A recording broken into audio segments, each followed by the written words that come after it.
Alright, screw it. Let's just begin then. So Curtis has the notes for the last week's session. And Todd's apparently going to try and improvise. Catch up, yeah. Go on then, give him a bullet point then. We started last week. We started last week with battering the Valkyrie. Ah, yes, I remember it well. Keep going, Makra. I'm writing this down. I stood alone in the moonlit area of the mountainside. 3 Valkyries stood before me. If you don't know what they are, I'm going to put this in the footnote. Is that all right?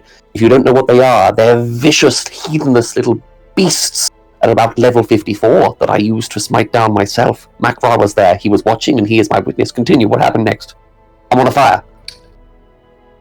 We were continuing to battle the Valkyrie until a stony magister arrived.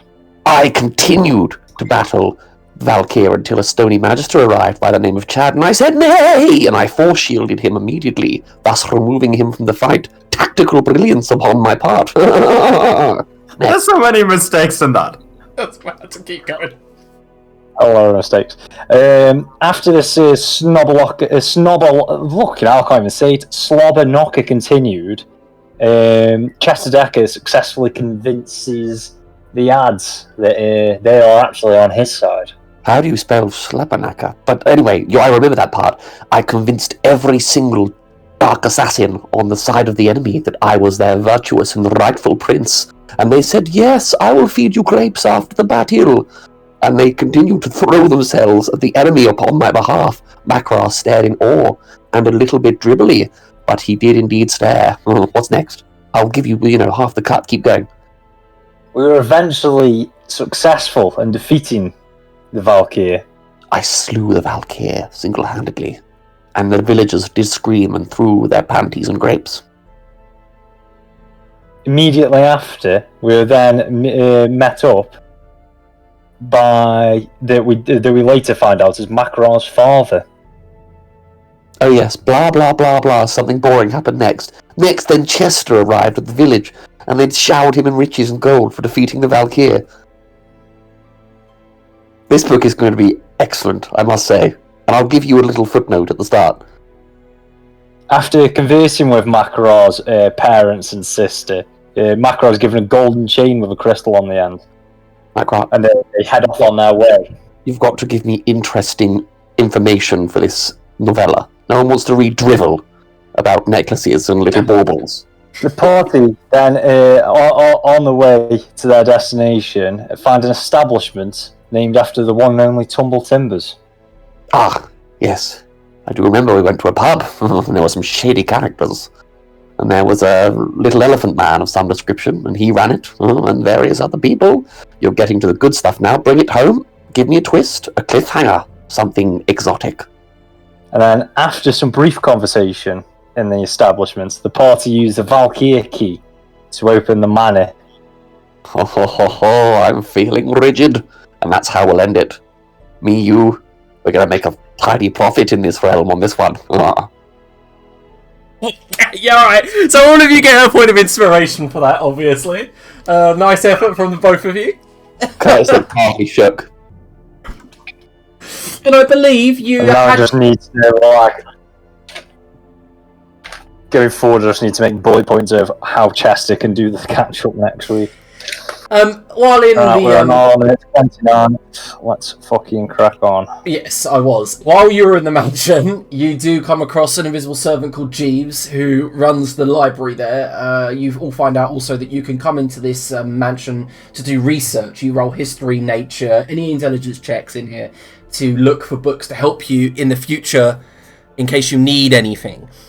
But our adventure begins as you've had a long rest and you've woken up in the Tumbling Timbers, a squat 2-storied inn and tavern in the Bright being the Dwarven, Gnome and Snurfnevlin district of the Undertown. Its walls glowing bright red and orange with magma that dribbles down into the lakes beneath you, hissing and creating a mist and steam all over this stalagmite-ridden cave. You were heading towards the Waxen path known as the Lair of the Chandelier King. Its great portcullis blocked here. on this side of the Bright, but you were heading that direction because you decided that the main road would be swarming with drow guards under control of Balan, the Lord of Ruin. And I leave you guys with some breakfast as you wake up and are ready to leave. Is there anything you guys would like to do? Anything you guys would like to do in the part of Undertown called the Bright before you leave? Supplies, anything?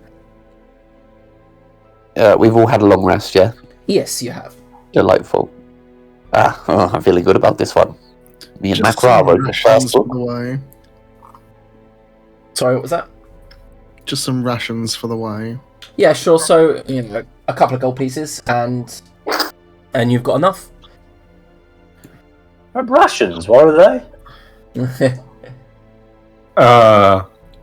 I'm switching out like a lot of artificer attunements for other stuff, but I'm not gonna list them all because I did it last week and I don't know what I did. No, that's fine. Obviously, that's your preparation before you leave the mansion. We sadly You guys...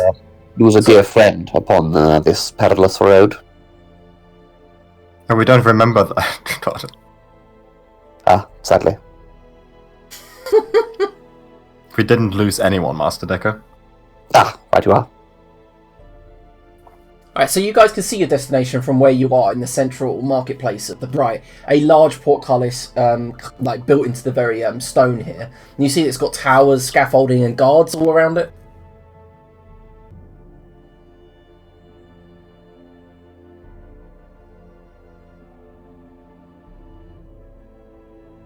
Right. Continue onwards. Alright. Nothing else from everyone else. So as you approach the portcullis, you see it's guarded on one side by a Duergar clan.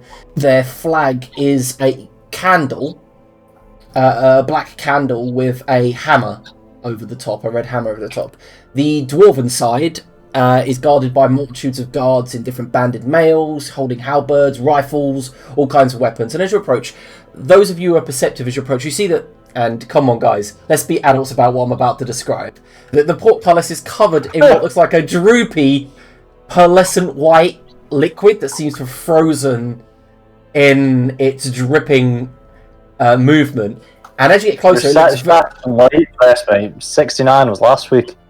And what you do see is, as you get closer, it's got this sheen to it, and it's obviously wax, because there's a lot of it all up the portcullis, dripping in different parts, kind of like caking the bottoms and all up the edges. And as you approach, a Duergar breaks free from the scaffolding, and a dwarf breaks free from the tower, the stone tower on the right. And they both approach you, the dwarf with his warhammer in hand, and the Duergar with a sickle and a big stone shield. And they both stop maybe 3 or 4 meters apart from one another, but facing you guys, and at the same time say, "Halt!" And then the dwarf introduces. "The name's Captain Gornin. Where are you heading?" So, Liam, are these dwarfs also covered in white wax? No, they're not. No, they're not. No, it's just everything else is caked in it. Yeah, the portcullis is, the gate. Looks like someone had a big wax accident. Yeah. Is that what you say out loud? No.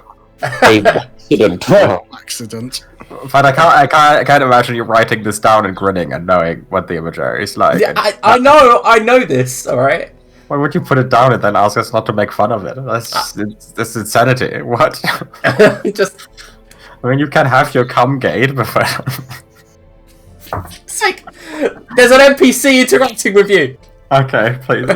This is Todd's thing. What? Where are you heading? Allow me to deal with the locals.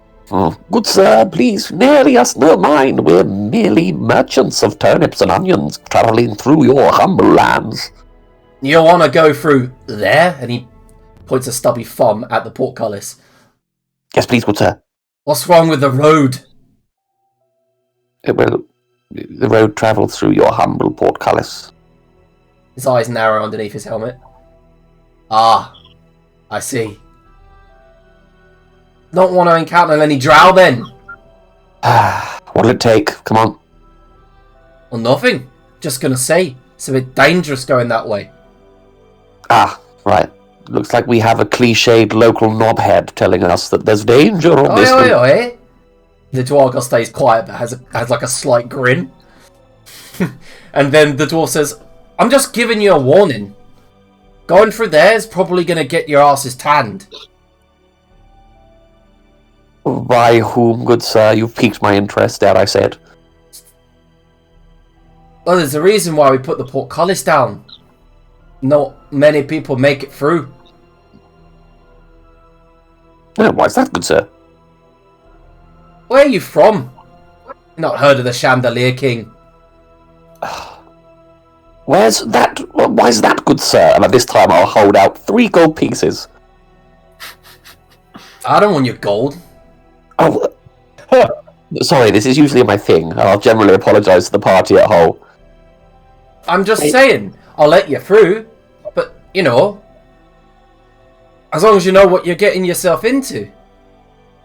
We are... I was asking... Elzeth, yes, help out. This one seems to be a little bit in need of the literal, not the subtle arts of conversation. It's actually one for you. We are aware that lesser beings might die on this path. We, however, will not. Ah, well, you got yourself some courage then. Come on then, Elf, and the rest of you. Let's get you through. You know, if you come back, just give us a shout, and I'll open up the gate. The dwarf goes, not if I have anything to say about it, you won't. Oh, ignore him. He's just angry. Come on.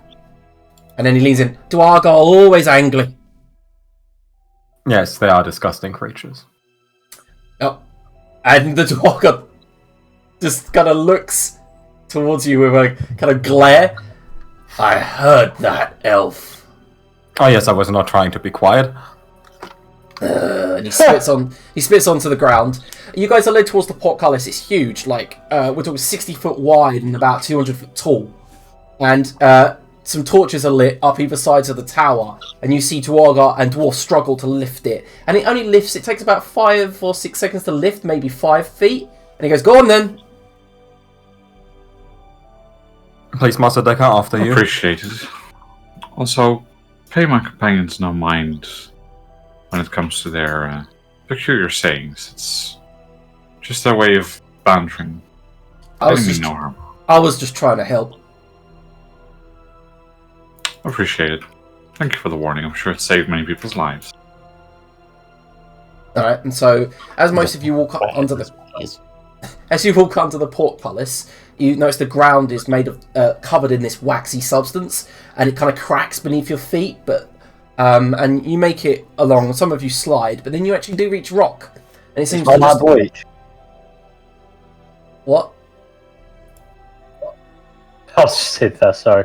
There's like major lag on your side, Curtis. It's difficult to... I was trying to take the test, but then the internet's ruined it. I've disabled screens. Alright. And the ground gives way to shale and crumbling rock and weathered stone. And eventually this tunnel goes on for about 10 minutes, and then it descends. And at the far end of this descension, it flattens out as if it was some sort of excavation pit. The walls are flat. There is stone dwarvish beams and architecture all along the ceiling. But in the middle, it descends down to a pit. Just a black hole that leads down. And what most of you notice is, especially the elves and the bugbear, as you peer down into the hole, your dark vision just seems to not penetrate more than about 20 feet. Oh, on that note, Chester gets dark vision because Okay. he's a fool that picked a race that does not have dark vision. Oh, thank you, sir. And there are ladders and rope ladders coiled up all around here, and old kind of frayed ropes as well, hanging from the rafters above you. On one side of the wall, there does look like there was like a cave-in, like where rock kind of comes in at a slant. It looks like at one point there was a longer tunnel that led away from this place, but has since caved in, and now there is just this excavation and this pit that goes down. Well, Master Makra, after you. Yeah, we're a fucking shock. Macro trudges forward reluctantly. Okay, so how are you getting down the Definitely not the hole? best one getting hit anymore. Right, so how are you getting down the hole then? What, man, too big to get down it? I never mentioned there was a ladder. Oh, I thought right, there was coiled ladders up here. I said they were all dotted all around the excavation site and frayed Mhm. ropes hanging from the rafters. Never said it went down the hole or the okay. pit. Ah, Tie a rope around my waist and throw the other end to these lot, and then start to climb down, and then make sure before actually putting a weight on the rope that they're actually holding the fucking thing. I mean, Elsa hasn't been told anything, so she does just stare at it. Elsa, hold the rope, and make the other ones hold the rope as well. Elsa holds the rope. Okay. And Make sure there's some slack on the line. 2 pulls means get me fucking back up here. Noted. all right, Macro. So you begin to like abseil down, basically, like make your way down the sheer, like kind of cut stone that is this wall. And as you get further down, you notice more of that waxy substance kind of now kind of like in your dark vision turning kind of a greyish colour. And as you get to the bottom, you hang momentarily 10 foot above the air, and below you can see like a dwarvish cobbled flooring around this cave. It's roughly about 15 foot by 15 foot, and there's a tunnel that leads off, but you can't see. What you realise as well, you're at this moment, Macral, your vision is not what you're used to. In pitch black, you're used to being able to see quite far, but for some reason it just stops, as if there's an oppressive shadow pushing up against your vision. You can't see more than like 15, 20 feet. I'll shout back on spot. There's something magical down here, fucking with my eyes. I can't see very far. Are you sure it is not old age kicking in, Master Macro? Quite possibly. Tie the other end of that rope off and make your way down. How far am I off the floor? About 10 Oh. foot. Yeah. Elsa just floats to where Macro is. Why didn't you come down first, you little shit? There could be creatures here or anything else that could endanger my person. I mean, falling to my death endangers my person.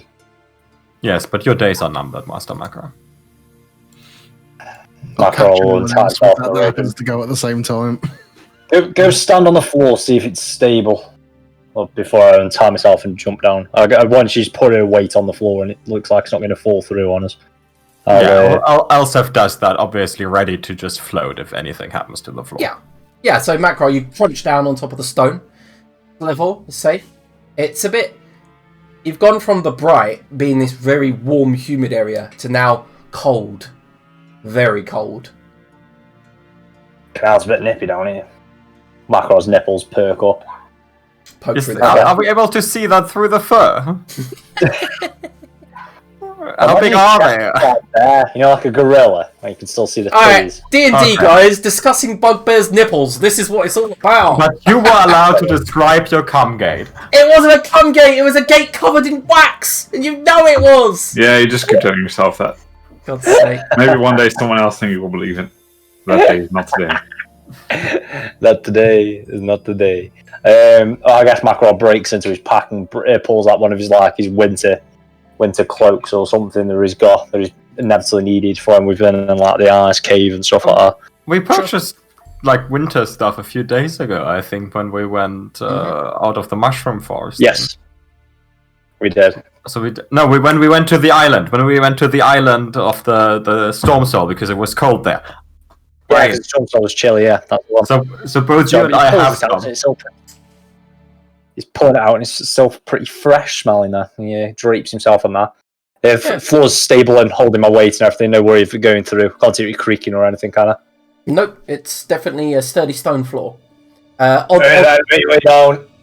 In your dark vision, there's odd bits of colouring to the walls and floor, but as you move over them, you quickly realise that they snap like ancient dried wax.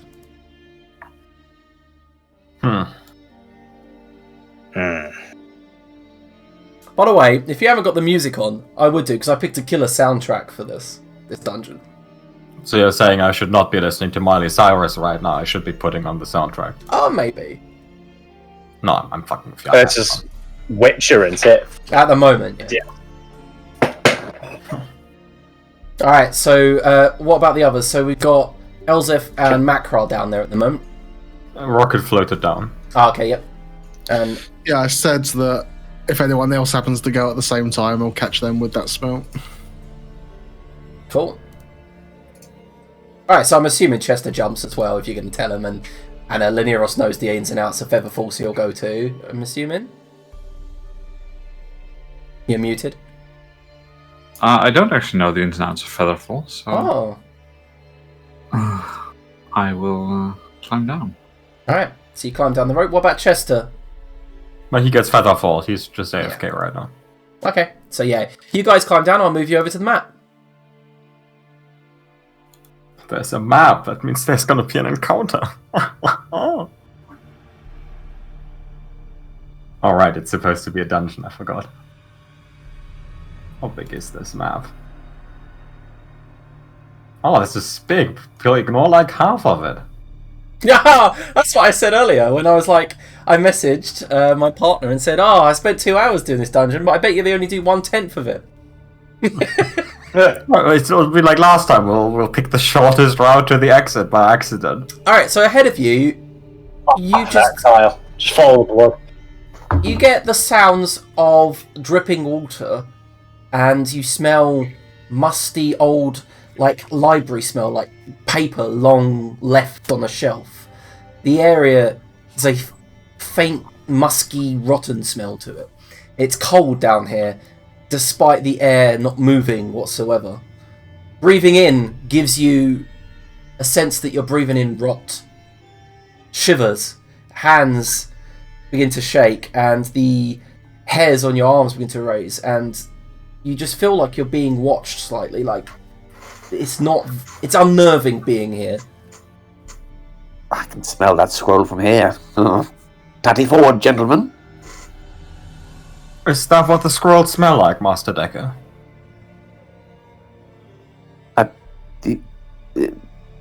Yes. Also, Chester can't smell, so he's also bullshitting. Is that canon that he has lost his sense of smell? Yeah, actually, yes, yeah. I can't remember why, but Liam just told me one session, Chester can't smell BT dubs. Oh, it was wild magic, I think, when Rocket was eating all the fish, probably. Aboard? Smells like old parchment and delightful adventure. Come on, Win. Let's write a song together. Anna, your token doesn't have full health. Not really much of a musician, but Yep, I know. I think I'm quite a good singer. I think I'm just gonna ignore the token and do it on my sheet. Token's never correct. Damn you, roll 20. Form a band. The Back Village Bastards, perhaps. Have you tried setting the bar to something else and then back to HP on the token? Okay, yeah, give me a second. Have And you your tried spirit's turning it being off and on again? There you go, fixed. Let's see if it's actually fixed. I like the back, but I don't really like the bastard in it. Yeah, It that's doesn't fixed. fit so well. Back Village Bugbears. Well, I've got more health than what that token's got I've got here as well, because the character changes haven't gone into full effect yet. So you want your old token? No, it's alright, we'll just use this one for now. We'll just have to keep a mental note that I've got more HP than that. Okay. So as you walk here, ahead. Macro in the band.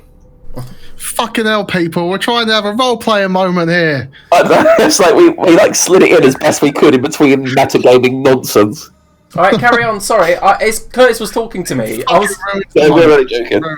We was gonna get our sweet Backstreet Boys going. I wanted that, but Curtis kept speaking over you. I had to just basically reply to him. Yeah, blame it all on the Hobbit. He did it again! He's got so much lag on his side of the... Honestly, he's got so much lag that by the time he replies, it's over everyone else. They have dial-up beyond the wall. Still on last week's episode. What was that? Sorry, Rocket? He's got so much lag, he's still on last week's fucking episode. Yeah.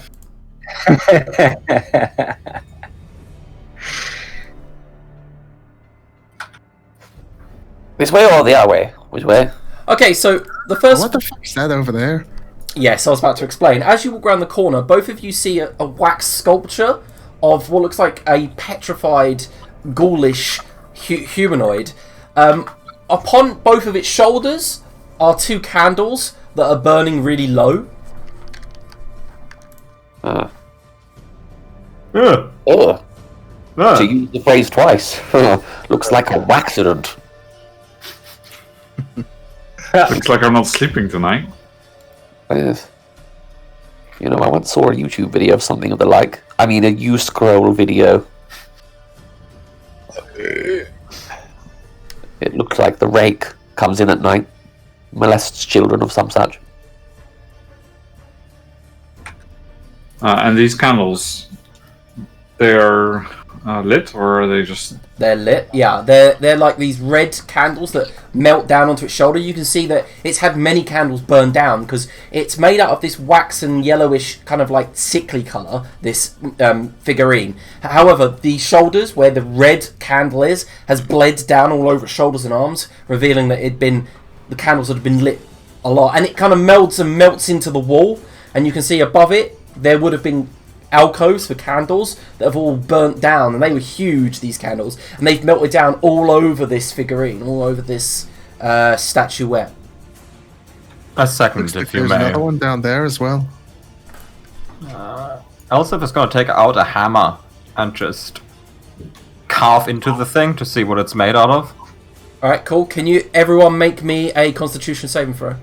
Ah, Ah. I've solved the riddle. could you perhaps not... Oh, that's a bad constitution saving throw, considering I have a +9. Yep, okay. sorry. And a +9, it's pretty tragic. It was set to self, so I'll Is that everyone? Sorry. tell Yep. you what it was. Yep. Actually, the previous one was a 19, so you can ignore that. Ay. It was actually meant to be wisdom. It's my bad. I don't know my own dungeon, but never mind, we'll take the same rolls. For now. Alright. It's... Yeah, you can just take that result. Yep. Sure. Alright, so as long as none of you rolled a natural 1, as Elsif hacks into it with the hammer, immediately the parts of its face that are made up of the wax break, revealing pale white flesh, and this ear-splitting scream comes out of this thing, to the point when it makes everyone jump. Your heart jumps in your chest, like into your throat, as it makes you like literally jump scare. Those of you, so you all have your maximum hit points reduced by 7. Shit. Oh, and you calm down, and then the thing seems to die. As it slumps inside the wax, the rest of it breaks in on what looks like a emaciated, pale dwarven corpse. As I suspected. It was forced into this state. Ah. Would you mind not fucking doing that again? A wax-tastrophe. Master Felt, you should not stand in the way of science. Well, give me a heads up and I won't next time. That is fair. The next time I will hit a waxen statue with a hammer, I will inform you. So we just avoid them and all is well, yes? Well, I'm not sure about that. There are better ways of identifying what something does rather than hitting it with a hammer, and I'm quite sure actually that Elsa's quite aware of this, so I don't know why she did that. It's kind of fucking stupid. It seemed rather fast.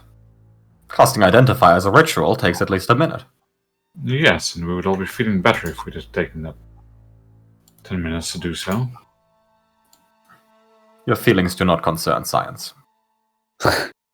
They do not, but as you're well aware, if there are no more... Well, if the sample size gets so small that we cannot perform a significant test as all of us are dead, then there is no science to be done at all, so could you please refrain from doing things which lead in that direction?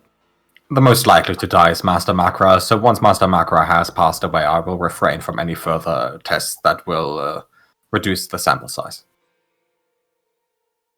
Also, if you're cruising for a bruising, to be honest, Kev. Is it now it's just like tries to hold his laughter and just shrugs at that?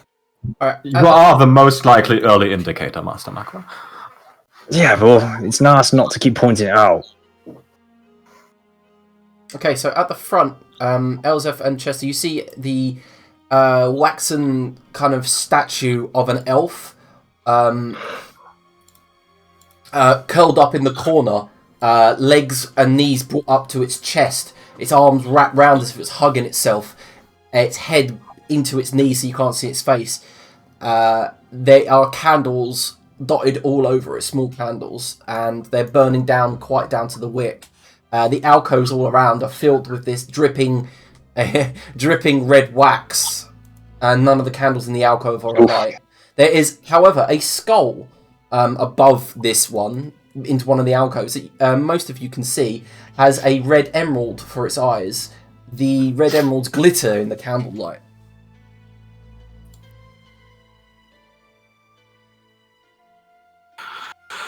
Well, this all looks rather ominous.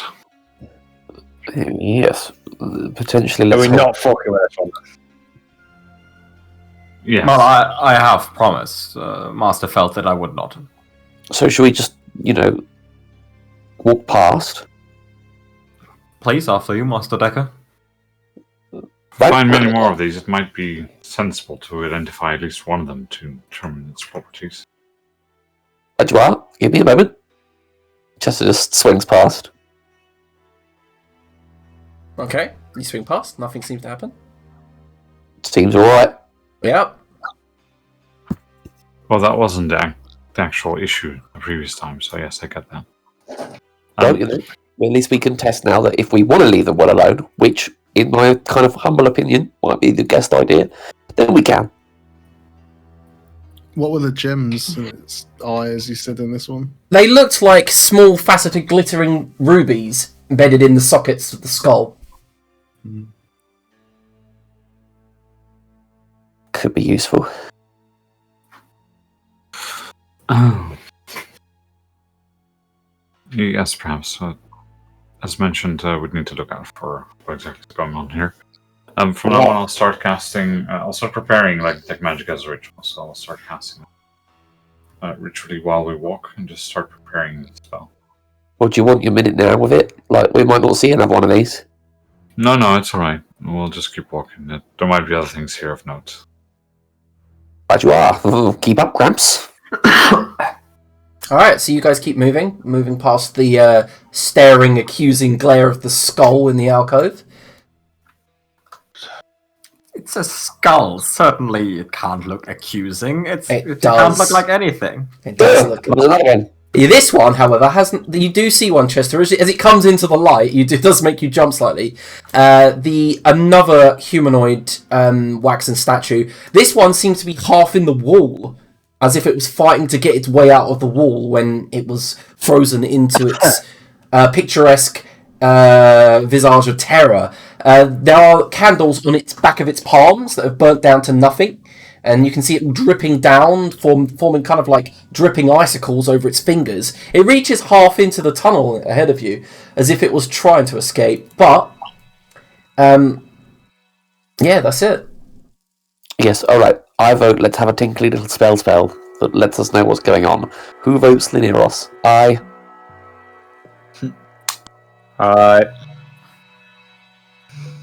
Oh, good man. I'll nudge Lineros. Good luck looking at that bullshit over there. Oh. Oh, sorry, what exactly do you want me to do? I was concentrating on getting the spell ready.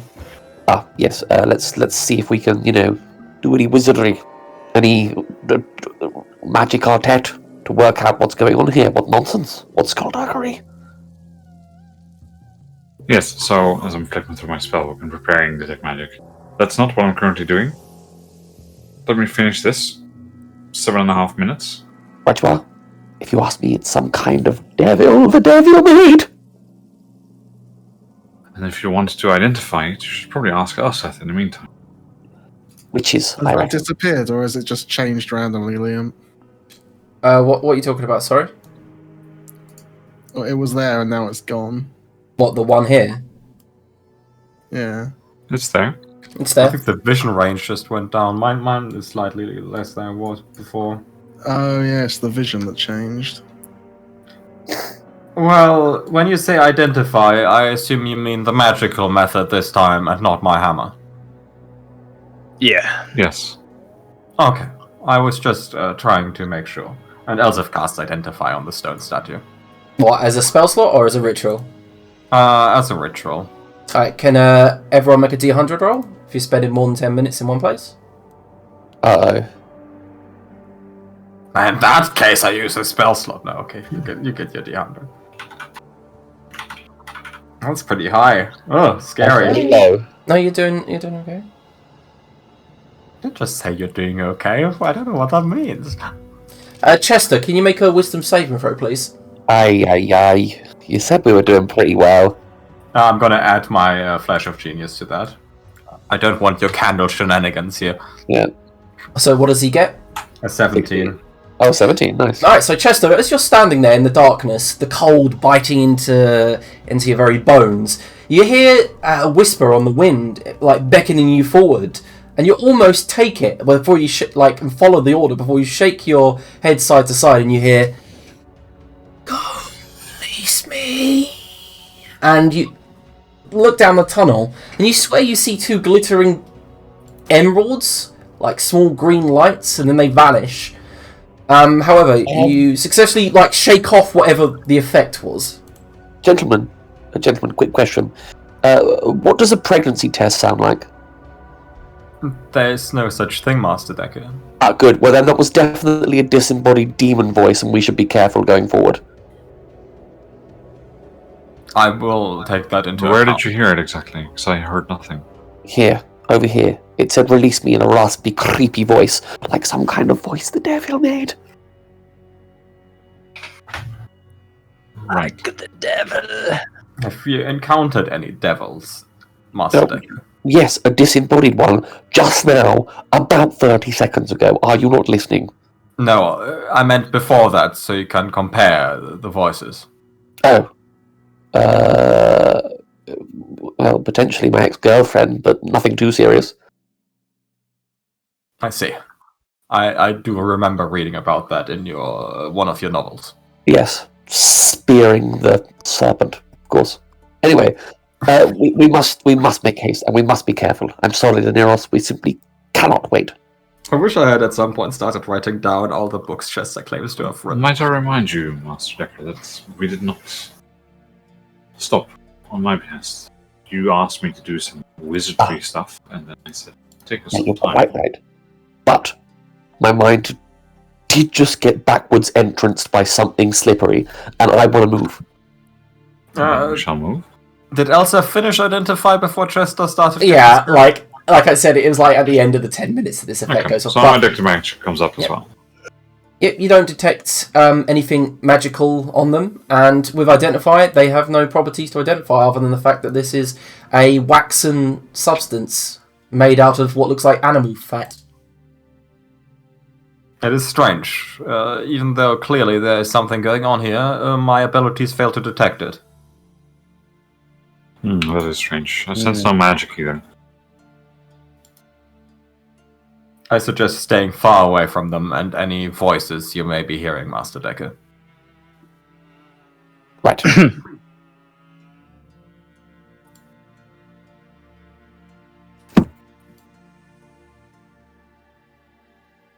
And forward we move. Alright, so Elsa, Roll again! Oh, sorry, that was Macra. I was just a little jumpy. I love the fact that the reduced vision, obviously, is quite cool. And It was just the sound of Macro's giant nipples rubbing against his wrappings. Leave me fucking back here with this thing. Fuck me. Okay, so ahead of you guys, you notice that the cave heads on, but there is there's like a cliff that's probably about 25 foot tall that leads westward, but you can follow the path around the cliff if you want to keep going south.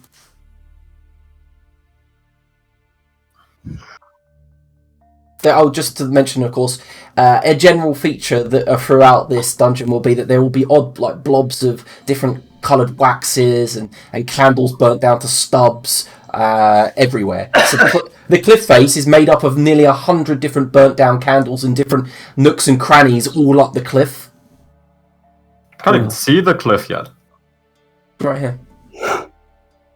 Oh, that's the cliff you mean. Yep. How tall's that cliff? About 25 foot tall. Macro scrambles up it. Okay. Careful, Macro. Elsa flies up. Alright, cool. Careful, Elsef. That will. Just have a look down this corridor, see what the crack is. He'll do this stealthily, I guess, so make sure nothing obvious can hear him. It's quite hard to be stealthy, I don't see too far in front of you, to be fair. No? Yep, it's just complete darkness. You can't see anything ahead of you, Macro. It's just like a oppressive darkness, just smothering your vision. Everyone freeze. Everyone freeze where you are. Macro's wandered off. Macro, can you make a D100?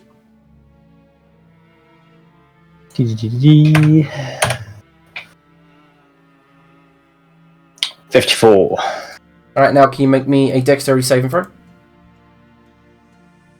Do I see it coming? You do not. Oh, so don't get advantage. That's bullshit. 14. Something warm splatters against the back of your neck, reaches round, and before you can even do anything, it pushes you back against the wall. Your mouth fills with a hot waxen substance. It beds to your ears, your eyes, and you begin suffocating. Elzef, what would you like to do? First, I have to finish typing out Liam's wax rape dungeon in chat. It's not that... This is just like, at this time, you do hear kind of a shuffle and a grunt, and then that's it. And a slam against the wall. You get a saving throw in a minute. How important is Master Macro's safety to us? There is a replacement in town.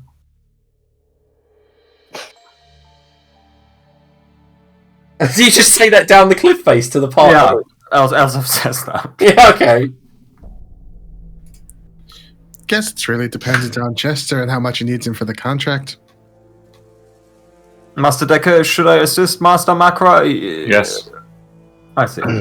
I would, yes. Yeah, as you've done that and walk around the corner, can you make a strength saving throw, Macro? What's up, save throw? Strength. Strength.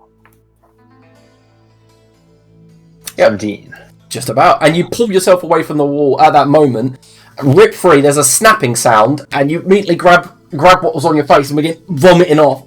Basically fall to your knees and vomit out of your mouth. And as you turn around and look at the wall, there is this dripping substance just falling down from the wall and then freezing almost instantly, maybe about a meter away from where it had come.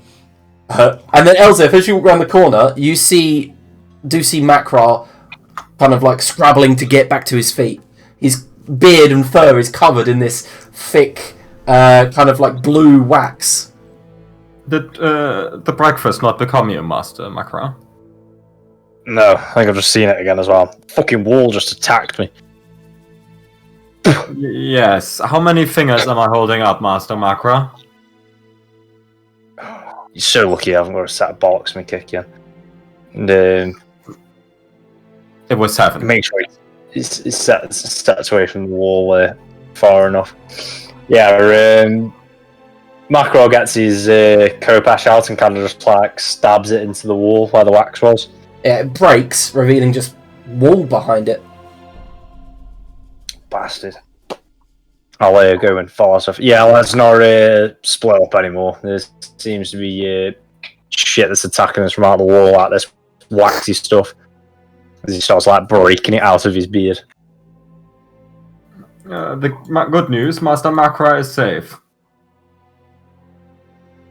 He has informed us that the walls harbor danger. I see. Yeah, everyone stick close. Alright. Owen, while they were there, you noticed something about the ground here. The waxen substances seems to fade away, and there are what look like marks on the wall, black soot marks. Looks slightly different down this way. Which way do you think you want to go, Chester? I say onward. Let's push forth in a direction we can all venture, stick together and the like. Macra, has your face recovered? Didn't get over one, mate. No. It looks wrinkled and horrific. Was that because of the incident back there, or because of your heinously advanced age? Either or, mate. Either or. Take your pick. As well. It's just shitty on Macra's sake. I think he'll die soon. And when he does... Chester, which way? let's look at it right. His children are, as of right now, unaccounted for, so you would have grounds on your long-term relationship to claim the inheritance. Right. Did I just fall through the wall there? Yeah, I should fix that, sorry. Nothing here. So, looks like we ticked that box. Laneros, can you see anything down this corridor? It's a bit suspicious for it to be here and nothing, for there to be nothing there. Laneros, what do your elf eyes see? Don't think I see much more than you do down here, but I can go and have a closer look. Does my assist him with magic the detect anything? investigation. Your detect magic doesn't see anything here, no. But your passive investigation does see that the ground here has been blasted by something explosive. From which direction? Seen from the way you guys are. So what I'm trying to say is, like, if it blasted from the corridor towards where I am now, so into the corridor, then obviously all the dust would be piled up on the far end here. Yeah, it's all piled up up against the walls To the here. west. Yeah, and at that moment, you can all roll a perception check. Well, I am famously perceptive. Perception. The greatest of all my abilities. The worst of mine to do. Oh, wow. Oh, Chester actually is perceptive. Yeah. Wow. Wow. Wow. I'm about to message you something. Not for a week. Ah, interesting. I don't know whether it's Old Man Macra's natural musk, but it appears there's a faint scent of almond on the air. Does anyone else detect that? No. Can't really smell anything. Interesting, thought- because I can't smell, but I can still detect it. I see. Perhaps it's going from down here. I don't think it's Macra. I mean, he looks What like the type to did you use say, old Bob? spice.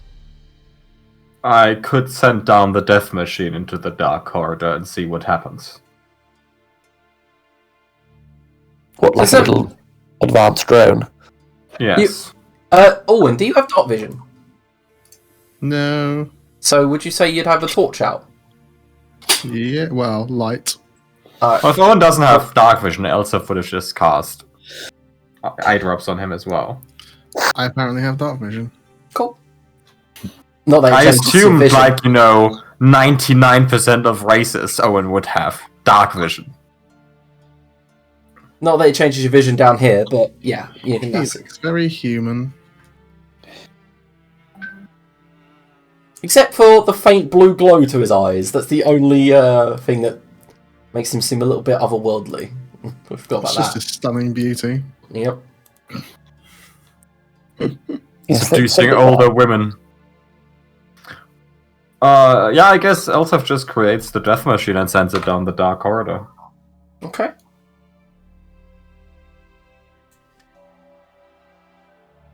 It's the one with the laser. If that counts for anything. Nothing seems to happen. Elsef just calls it back. Okay. Just goes down a bit and then comes back. Nothing suspicious. No. Elsef has like a look at the wheels of the death machine if there's any residue from something. No, other than the dirt and stuff on the ground. That's it. It seems, other than the advanced darkness in the room, it is safe for passage.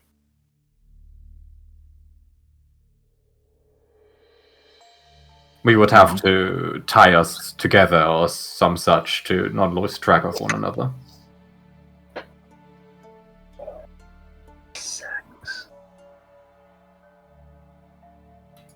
It just looks like you're showing us brown shaft. We have no idea what you're doing, Curtis. You have like 5 pixels for your whole webcam. I cannot see the cascading beer. You can see it on my screen. No, it looks like a Minecraft jug. It looks like That's the best description. It's a Minecraft glass. also it looks like you Took a showing diarrhea us dump. what happened prior to the session starting. Yeah. That's alright, let's continue on with... So, what are you guys doing now? You're at this little kind of freeway junction. It's obvious blast signs, and that's all you know. Do we care then about obvious blast signs, or we're just going to continue? Well, we know that happened here. We don't know why. We don't know what exactly. So I believe we should just carry on. Alright. It seems the bright path is the safer one, yes.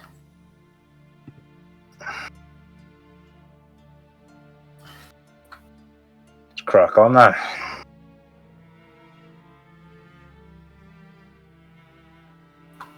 From the corpses and the blast signs, I assume this used to be a dig site of the Draugr. Out of curiosity, does anyone have any candles? Was that a joke or? Yeah, doesn't Chesterdecker have a magical one? No, I mean, generally, does anyone just have some non-magical That's a bad mundane trade. candles? I'll have a look. I We have. make some out of the way we get here, though. Yes, but the point is that perhaps it's expected that you bring some. I'm not sure.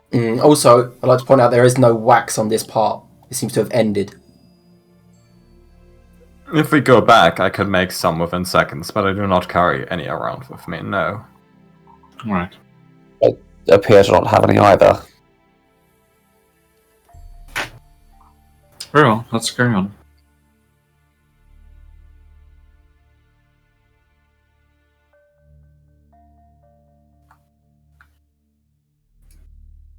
Another fork in the road. Ahead of you, Chester, you see a collapsed-in corridor to the south. Large masonry and chunks of Dwarg architecture litter and cover that part of the wall. That was perfect. Oh shit. You'll see why. Look at Mr. Ominous over there with his scary wolf sounds.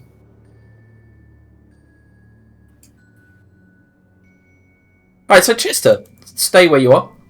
I knew that was going to happen. As you walk in, something pads into the light. You hear the pads of its footfalls as it walks in.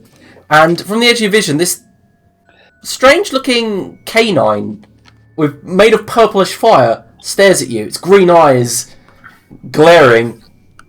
And then it goes low. Can everyone roll initiative? Ugh, I was hoping it would be a friendly wolf.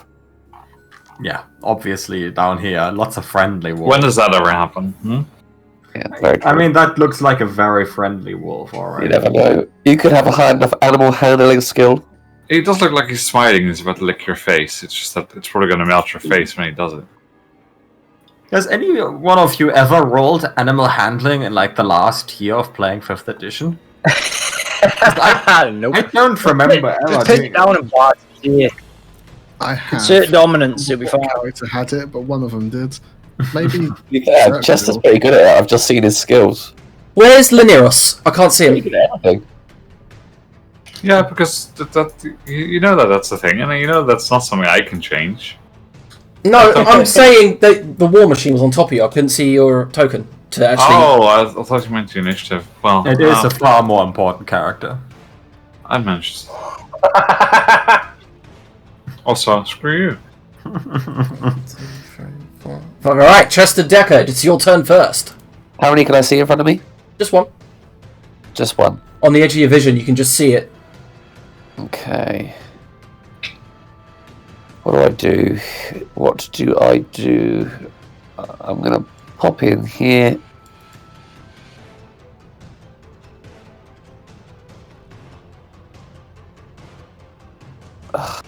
Do I do that? No, there's no point. I'll pop a happy hour. What? And I'll good. Splannerbrag all win on my way past. I don't think they're friendly wolves. Todd, you aren't hurt. Your maximum hit points are reduced. You can't happy hour that away. Yeah. In case that was the intent. That's why I cast it and then didn't use it. Okay. Alright. Anything else, Chester? I will actually use my movement to move back a bit, I think. Instead of staying in the room, I think I'll stay here. Okie dokie. And then I'll end my turn there. Alright. Alwyn. I'll look left and right at the blocked corridors. It's like, really fucked me here, haven't you, Chester? And then move in, I suppose. They're not friendly. I guess let's test the waters. I'll just fling a fireball at one, see what happens. Which direction? You can't see it. I can't see it. Can you see it? I saw it a second ago. Maybe I had Thingy's vision. Sorry. This question, is it made up of purple fire? And if so, is it not luminescent? It's not luminescent, no. Oh, okay. It's made out of ethereal That fire, invisible fire if you rock. must know. But yeah. Okay, so you fling. a fucking ethereal, Alright, so you fling a firebolt at invisible it. fire. You fling a firebolt at it, and yeah, it seems to hit it. Deals damage. Okay, that's good. So back up into the corner. Alright. Alright, that one that you flung the firebolt out growls and disappears. Then reappears right next to you. I guessed as much. Goes to bite you, misses, and then lets out a howl. Can everyone make a wisdom saving throw? Probably not. I'd rather not. I'm gonna use Flash of Genius for mine. Ooh. Okay. No, that's a fucking solid roll. Probably still fail. Alright, then On 19. 19. What about Chester?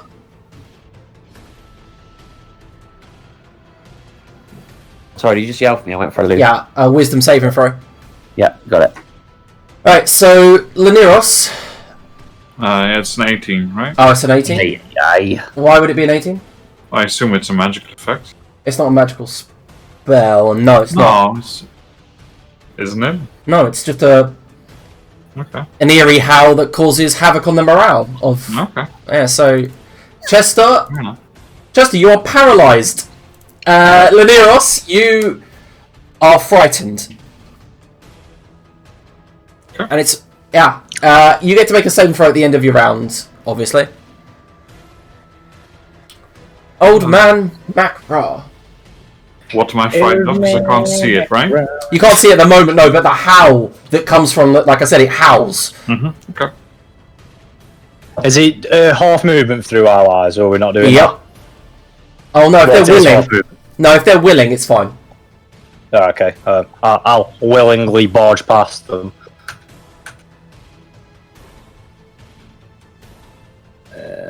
5, 6, 7, 8, and smack the puppy. Okay. I'm not raging, so we don't need that extra damage. That's it. Recklessly, Reckless. of course. That's Yes. 29 for 12 and 31 for 60. Yeah, hit it. Yeah, they're good hits. Should hit it twice though. You cut into its behind, and it seems to cut through the ethereal fire, displacing it, and then you swipe at its legs, and it falters ever so slightly. Down, boy, down. Anything else? That's me done. Alright, there's a sound near Elzef, and one of the hounds bursts out the wall behind Laniros and jumps at him. Misses. Elzef, your turn. Elsif moves here. Then tases the wolf. Yeah, that's a hit. Wonderful. That means it takes bonus damage from Arcane Firearm for 25 total. And it can't take reactions, so now the death machine is free to move away from it. Okay, cool. Then the death machine shoots it. And that's a hit. Oh, 7. That's a sad roll. Everyone F's in the chat for that roll. Okay, I guess it's Luneros' turn. Yeah, we'll do the same thing. I'll move over here. Yep, you run away from it, obviously be frightened of the hounds. Oh, is it this one that I'm frightened of? You're just frightened of them in general. Oh, okay. Does the frightened effect apply to all of them then? Because normally it's Yeah, it's like it's a group howl effect. Okay. Yeah. Well, I'll move away and firebolt it. Okay. Yeah, it's a good hit. Shame about the damage. Oh well. Alright. Yeah, no, that's solid hit. And that's it. Oh. One appears right next to Macro and goes to attack him. Oh my god! Oh god, you little shit! Get down! Get down!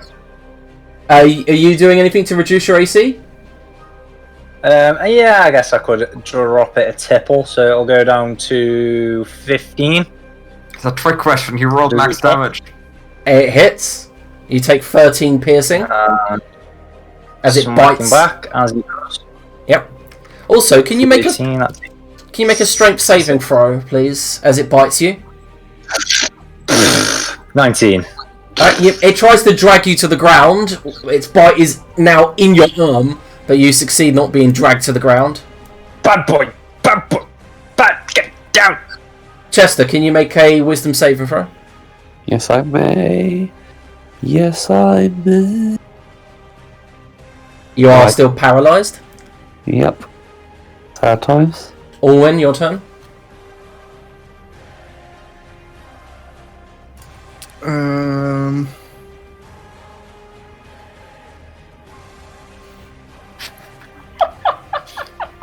I'm going to move here. And light Oh, them up through wisdom at the end of my turn, right? Yeah. I'm a fucking idiot. You pass, Leniros. You know, at the start of the session when I said I was attuning to some stuff when I did it last session? Mm-hmm. Apparently one of them was a gem of seeing that gives true sight if I peer through it. Brilliant. Would have solved. Alright, so Alwyn, you walk over to there. I'm assuming that provokes an attack of opportunity. Yep. What? Just so you know, because I keep forgetting this, you've got disadvantage on attacks against me. Okay. Why is that? Cloak of Displacement. Got it. Right. So what's your AC? 17. Alright, so it misses the attack's opportunity, and the 2 deck saves, they both pass. Little shits. Seems they're quite dexterous. Sorry, I'm supposed to change that, not click it. Sorry. This hound moves into here and goes to attack Macro. Hits Macro for 15 piercing damage. Can you make a strength save and throw? God, imagine if I actually fail one of these. 14. Which you do. And as you're on the ground, it rips into your guts for 19 damage. Fuck off, you little bastard! And now can you make a con save and throw to reduce to not be incapacitated?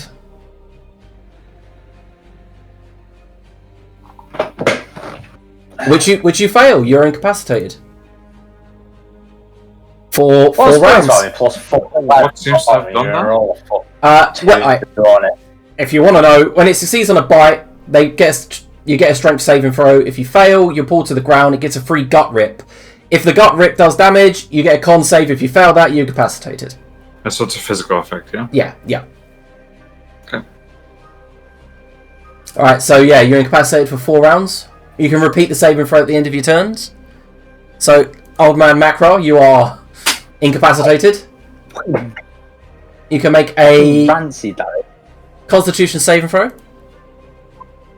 At the end, yeah. Yeah, at the end. Fucking bastard. You pass, you are no 22. longer incapacitated, and you're still prone though. It's the end of your turn. Is he on my grapple? Oh, I can't even move! Nope. What the fuck? That's broken as shit. Alright, so Elzef, in front of you, the hound disappears and then reappears. Oh, Macro, you see you are being mauled by them all. Ah, I can see that I am currently being mauled. I think Well, fun. more, no less. And they are surrounding you and they're all jumping on you, their claws digging in and the bite. However, this one that has just appeared fails to actually get through your armour. Elzef? You mean what the bandages he's wearing instead of armor? Oh, he's got tough and hide. 5, 10. I guess I'm squeezing past the Neros for 20. 25. Also. 4. Oh, actually, if they are lined up, I'm gonna cast Arcbolt. Okay. So this one, the first dexterity saving throw. It fails. Okay, that one takes bonus damage from Arcane Firearm. This one, the next dexterity saving throw. Fails. Okay, that one takes 16, and then the last one for the third wall.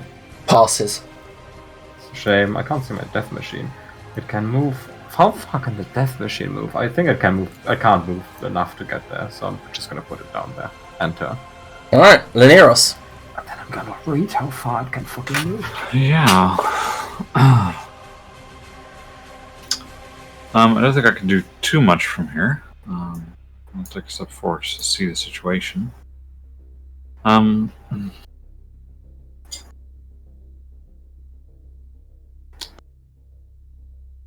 Like, I've only noticed these two, but there was a third one before. I've lost vision of it. Did I see where it went? Did it get killed, or? There are 3 in that room in front of you. Okay, so I can hear 3 at least in there, yeah? Yeah.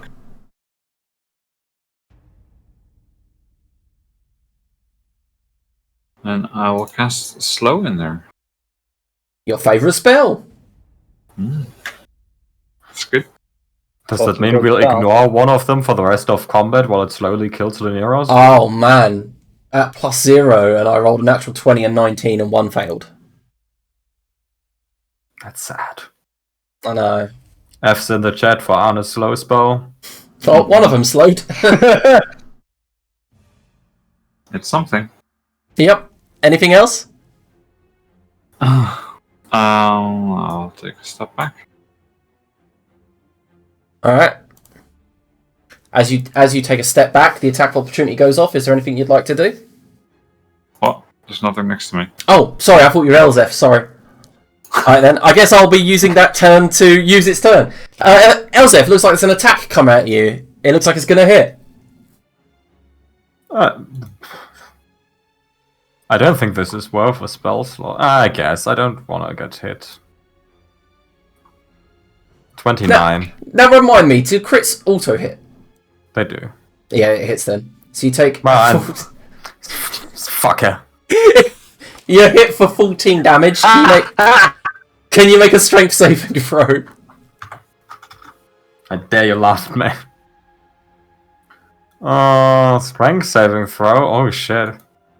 Yeah, I'm on the ground. You are dragged to the ground and you take an additional 19 damage as it rips into your guts. For hitting the ground! Yeah, it rips into your guts with its fangs, but you need to make you need to now make a con save. What the hell is this thing? Okay, a con save at least I have. What the hell is going on? No, wait, you pass. You're not incapacitated. Okay, good. Have you noticed how low I am rolling on con saves with a +9? Uh-huh. These have all been abysmal. Chester, can I have a wisdom save from you? Yes, you can.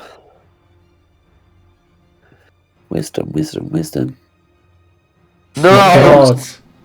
Yes, it's about to turn. You're still paralysed. He's composing his own novella. Alright, Orwin. I'm gonna move here and cast Ooh. Cone of Cold. One thing I would like to point out that I forgot to point out is the moment Laneros and Orwin cast Firebolt, as you cast it, you see it get bigger. Like, poof, it burns through the air as if there's something igniting. Okay. Is that Cone of Cold? It is. Even with Macra in the way? Well, my assumption is that he's prone on the floor and it's a cone, so it's easily angleable to not hit him.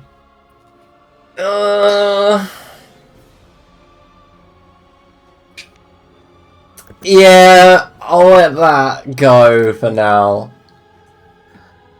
You Alright. should. He is Alternatively, just kill Macro. He's in grave with one leg anyway. Alright, 2 of them are severely affected, but one of them weathers it quite well. Okay. I think that's it. Okay. This one disappears and Ethereal jaunts over towards you, Orwin. Misses the attack. Macro, it's your turn. Macro stands the fuck up. As you should. As he fucking should. Which one of these ghosty boys is looking more battered? The one on your left, the one behind you. The one on my left receives 2 of these recklessly. 26 for 15 and 20 for 15. They're 2 good hits. It seems to be slowed as well. It's having trouble trying to dodge out of the way. Oh, bastard! And that's the end of his go. Alright, cool. This thing disappears, uses Ethereal Jaunt to get here. That's all it can do. Because of slow. Elzef, your turn. Also gets up from being prone. Okay. And then Arc Bolts again. This one first. It fails. Oh, I thought you said they had high decks. What's going on? Nothing can beat fate though, can it? When you're rolling low. That's also a hit. Jesus, last one. It kills both of them. Okay, good thing. Death Machine moves here and shoots the last one. As they die, they rear up, let out a screech, and then burst into purple and green flame, which turns into cinders and then falls to the ground. Yeah, this is a miss. I feel my turn. Alright. Lineros. I will do the firebolting. Do the fireball! Actually, when the firebolt hit, did it seem to affect them normally? Yeah, it did. Okay. And how did the cold affect them? Just fine as well.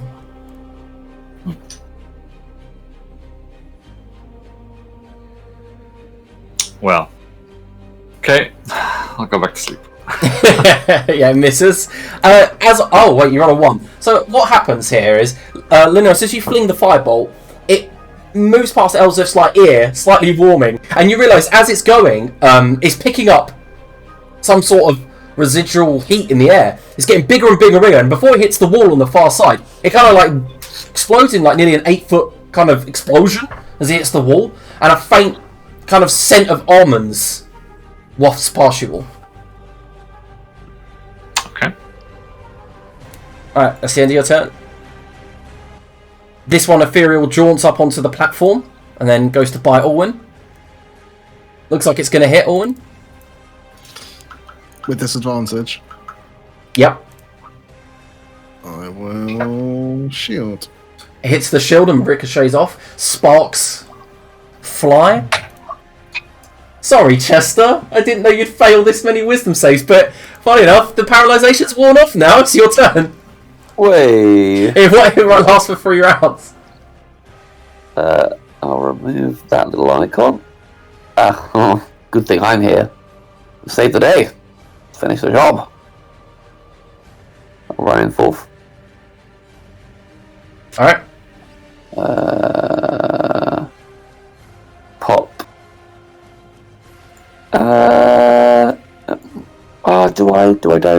Do I?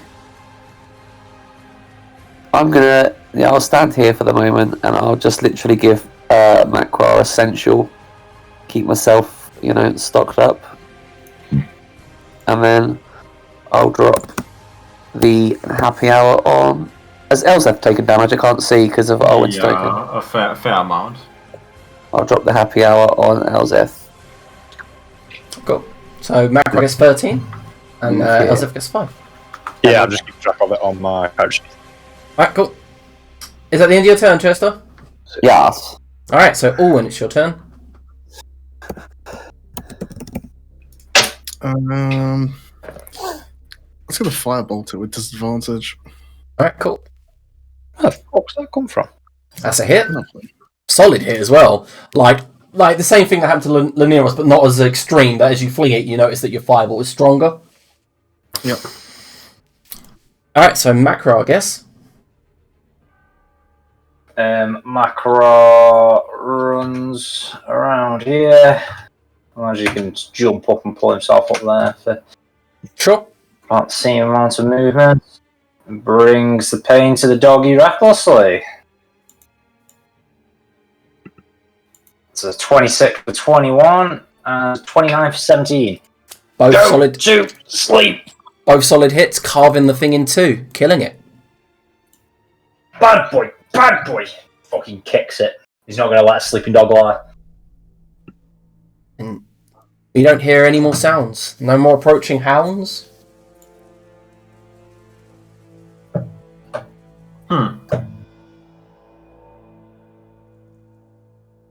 It seems I was right. Regarding. About what? It is smarter to make Master Decker go first.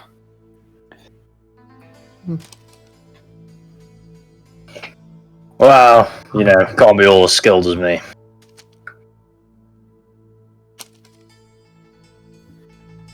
Yes. Thank you kindly. 12 d6s. Yeah, because you lost 3 turns to the paralyzation. And then Swap. yeah, so. Fill everyone up, I guess, to their non-maximums. I think it's only Elzef that needs it. Yeah, Elsef is back at 115 at non-maximum. Yeah, because we're all at non. Because that filthy little wax astronomy. Whoever's fault is that? They were not friendly walls. Are these walls or like foot-high ruins? They are walls, and I don't know why their dynamic lighting isn't working, but, you know, welcome to the new Roll20 dynamic lighting. For now, let's pretend they're walls. Yeah, these narrow, obviously Dwargar architecture looks blasted by explosives, like you saw up in the tunnels. The walls here have long since been scrubbed of any Dwargar kind of symbolism, any kind of runes, anything that you would notice normally is gone. There's in one corner a battered, discarded anvil that seems to have kind of been blasted into a blackened kind of mess. Each room holds nothing more than bones and the remains of humanoids. I'm not a massive fan of the Dwarga, I'll be honest with you.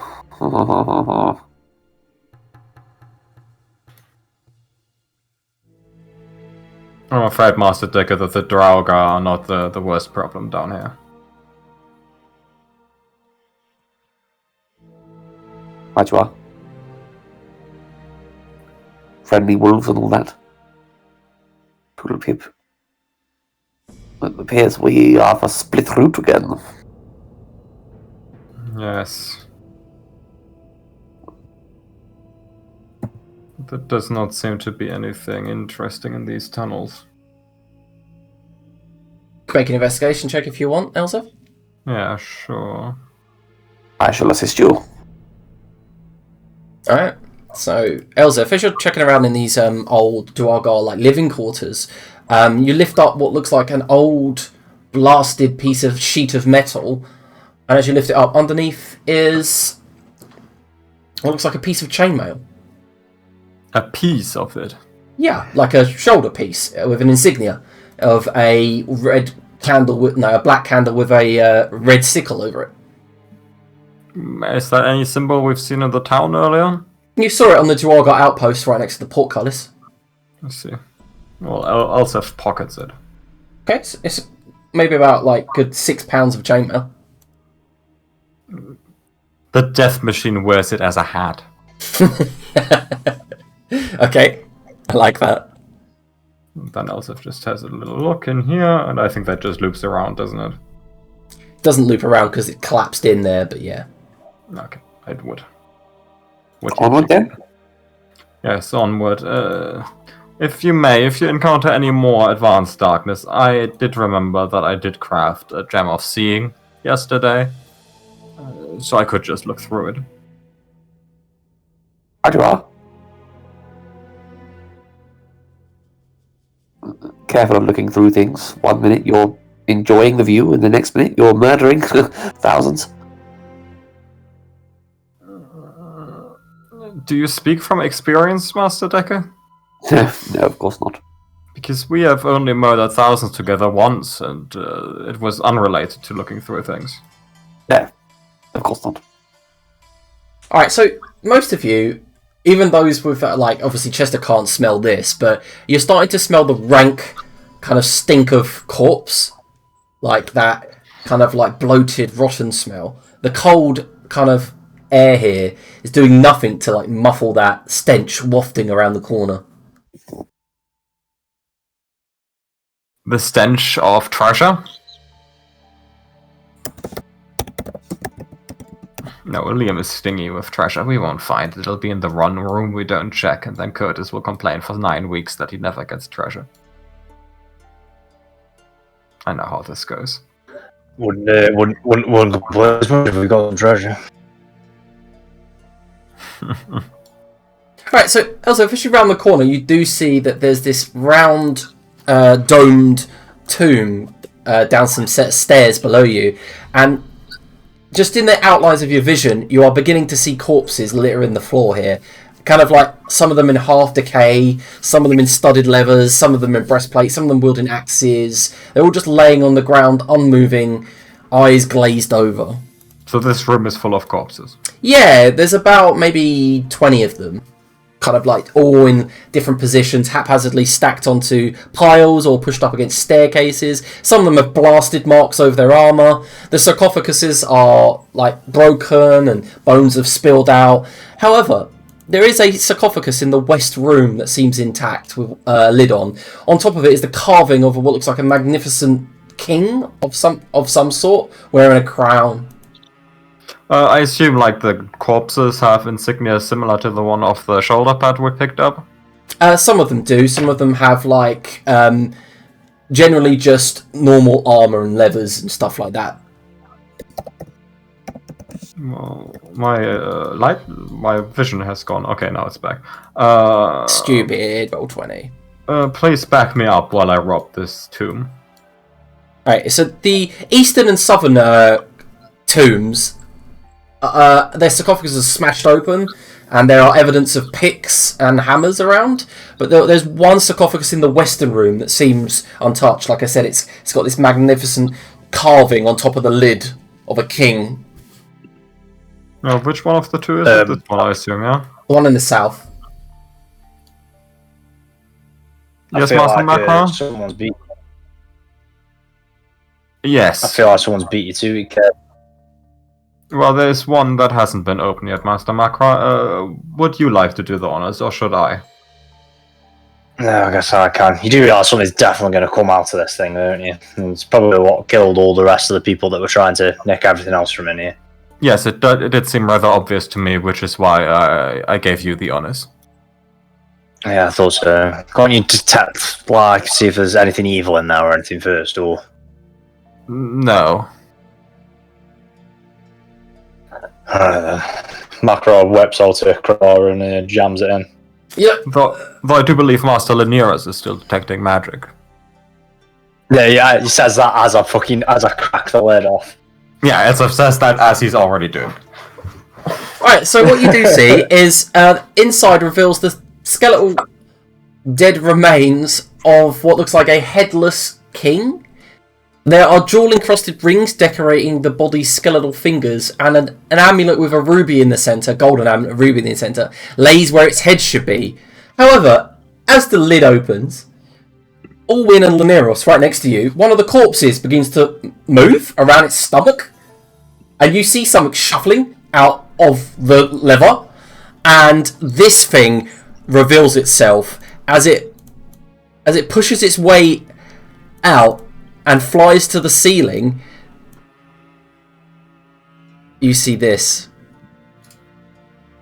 Get Oh. in.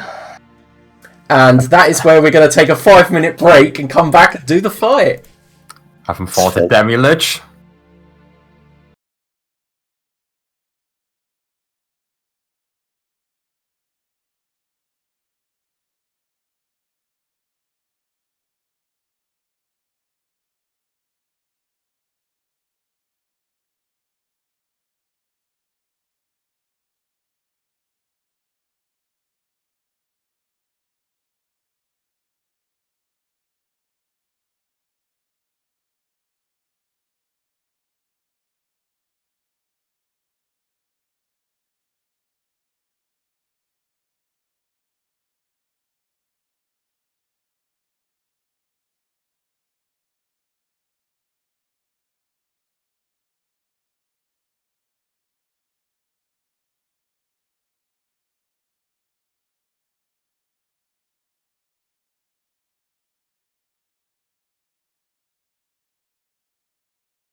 Spoopy skull. Talking about, you're not fighting a spoopy skull. You're fighting a demi-lich. Which This is my first ever Demi-Lich fight. Yeah, that's what I said earlier, Todd. Oh, you're gonna just hate me by the end of this. Alright? They are a nightmare. Good luck. Right, so we start the combat with this. The corpses around the room begin to move and get up.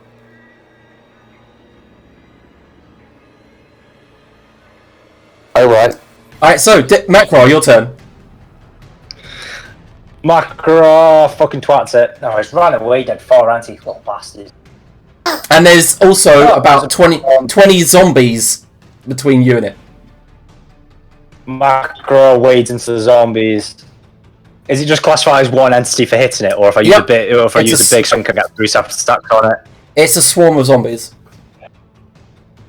I don't know how swarms work on my big swing. If I use my big swing, can I get 3 separate attacks? Nope. Fucking you'd say that. This is the second time we fought a giant swarm of zombies. Such a spoil sport. I cannot see. Schoolboys up there. Anyway, Macro, I'll just wade into the zombies and start blasting recklessly with his Kopash. Anyway, I started blasting. So that's a 24 for 23 and a 20 for 15, and now he'll rage because he forgot to do it before we started. Yeah, they are good at it. So you wade into this swarm of zombies, cut the head off of one, and shove your Kopesh through the torso of the other, and as you rip it out the side, the thing and then falls to the ground. Its slick, slimy intestines exploding out as you pull out its side. So it's 43 damage. Down you go, you fuckers. And that's the end of his go. Alright. Can everyone make a con save? The Demi-Lich lets out a howl. Don't wanna.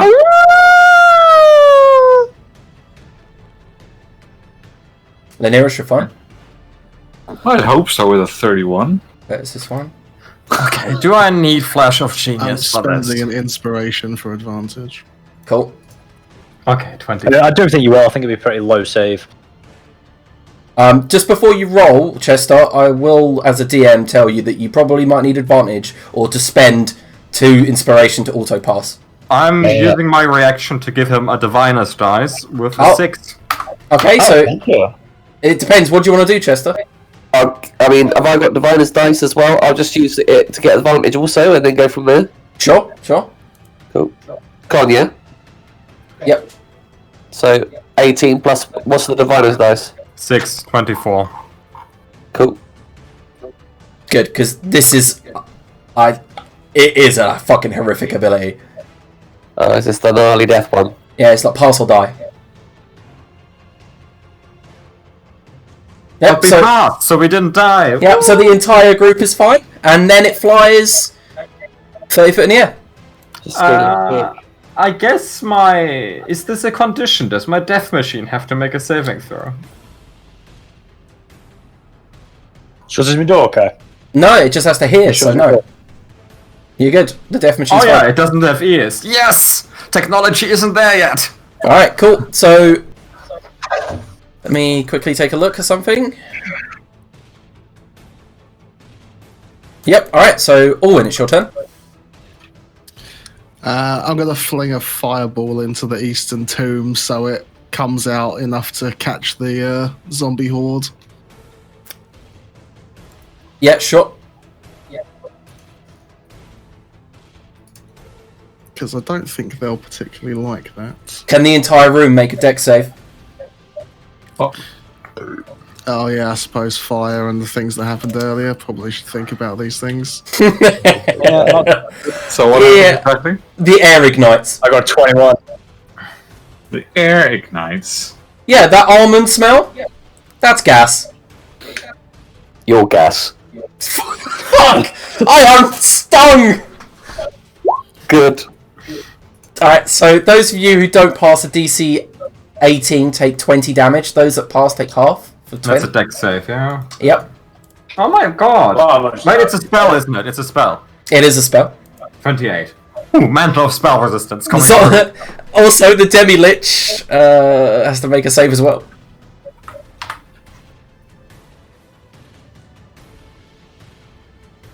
It takes half. Filthy damage. It's a skull! How is it dodging? Oh, and just sucks it.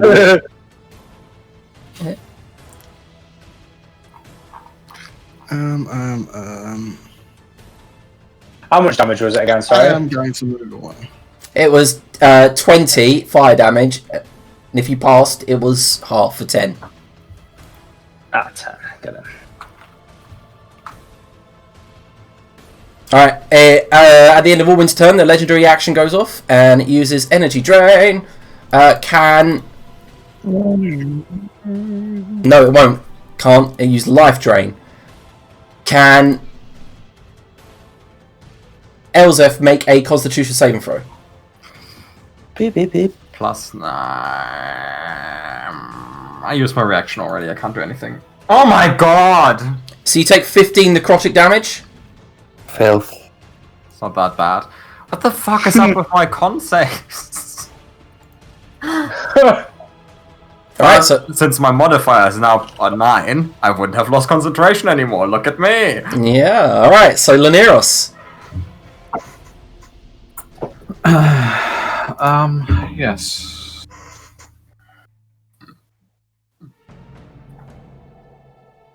Let me read something, sorry. No problem. God, I'm so shit.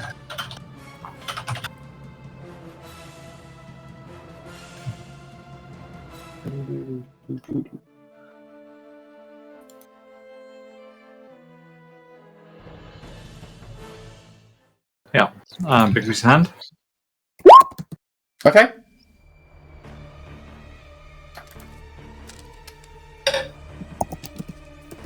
Give me a second. Well, I saw it in the glass. I'll just drink this out the bottle.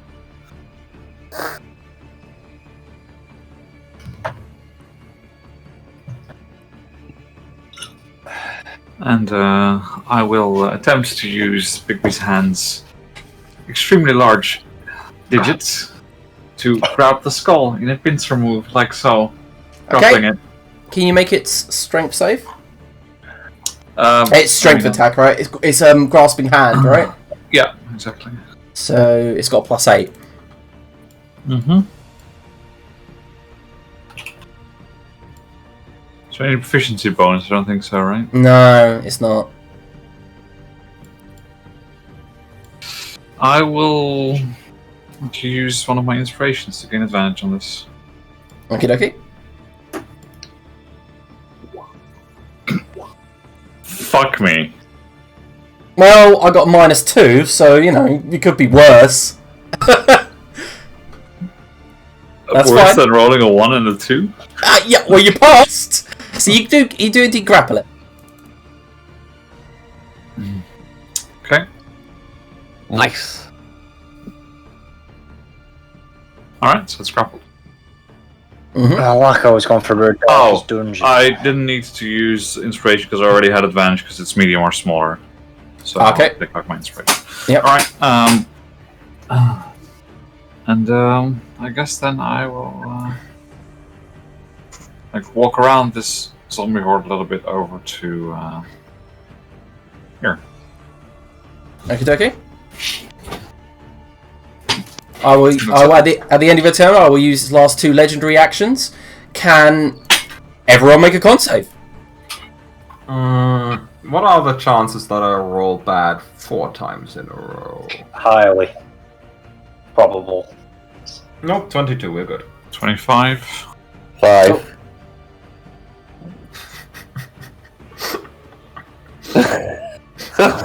Can I auto pass or is it too late? No, it's too late. Too late to apologize. Alright, so Literally had to wait 1 turn and I would have done something. Laneros, what is your actual... This isn't a spell effect, this... Not It's magic concentration. effect, surely? Mm, Okay. I guess it is actually, yeah. Yep. So let me just read it quickly. So those of you who passed take 5 necrotic damage, and your maximum hit points are reduced by 5. Chester, you take 10 necrotic damage, and your maximum hit points are reduced by 10. Okay. Then it is Chester's go. Hey, yeah. Right, let me just reduce my next HP, otherwise I'll forget. And he's grappled, yeah? He looks grappled, about 30 foot above the air, yeah.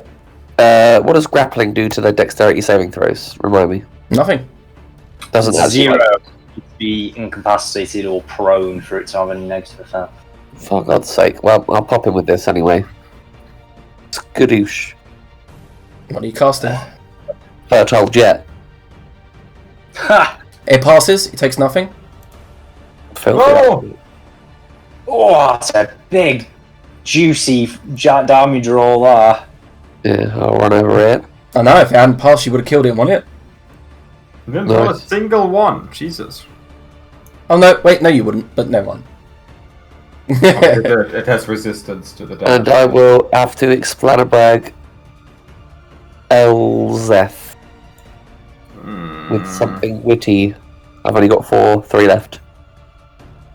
And my turn. Alright, Elzef, your turn.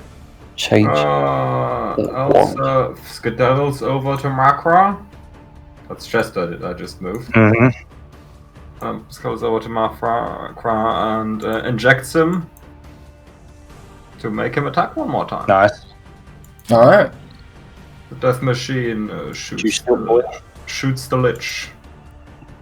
Okie dokie. Cool. Is that a hit? That's force damage, yeah? Yeah, that's 18 force damage. That hits, does damage. Nice. And turn. And turn! Alright, so the skeleton horde moves here. Gets to attack everyone on its square. All these massive corpses just move in. Laneros. 2 of them try to grapple at you. Look like they're going to hit. They're trying to grapple or they're trying to actually hit me? Well, they're going to grab you and like pull you in for bites. Then I shall do the shieldy shield. Alright? Just as one's bite, its infected looking vile bite comes down towards your neck, you bring up the shield and it batters him away, and then the next one you just swing out of the way of. Elzef. You are being battered left and right, being dragged this way and that, but your armor just seems to be weathering all of that. Suckers. And Macra, one goes to get you, elbow him out the way, you chuck another over your shoulder, kick the ankle out of another. They don't seem to manage to get you. Fuck off, you bastards! Alright, so Macra, it's your turn. And you've got, remember, you've got that extra attack as well. Looks twitchy as fuck. Recklessly swings 3 times. At the zombies. That's the zombies. That's a 23 for 19, a 26 for 25, and a 30 for 18. Yeah, 26. Fuck off. Good hits.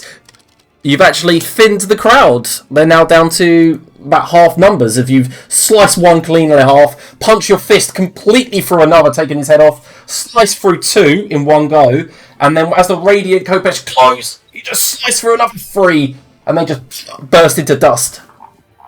The group is now in awe of me that if they try to attack anyone else, they're going to have a disadvantage to do so, and if they do it, they're going to have a resistance to any damage that they deal.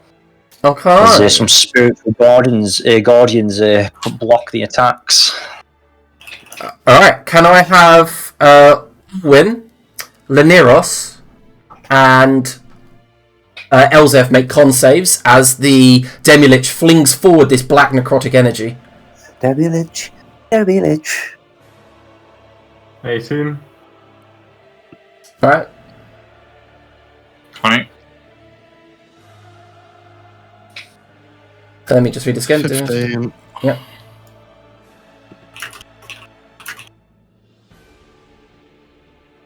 Alright, so Alwyn, you take 17 necrotic damage.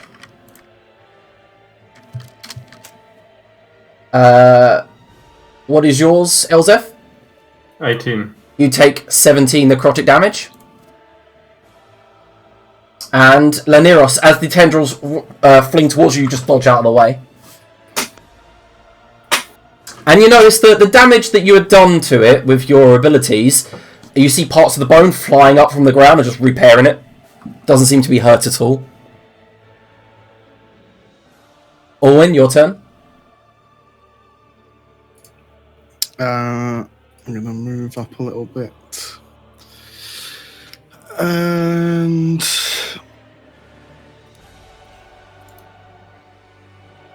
I need to burst this guy out, really. Although, that's metagaming. I'm going to heighten the lightning bolt at it. Okay.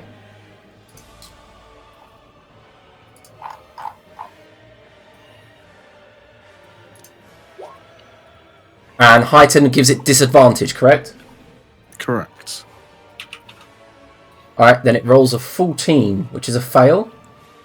It is. However, the lightning, as it goes through it, doesn't seem to affect it as much as you'd expect. It seems to be able to dodge despite its dexterity not being great. It seems to just fizzle through it as it goes through. I know what demi-liches do.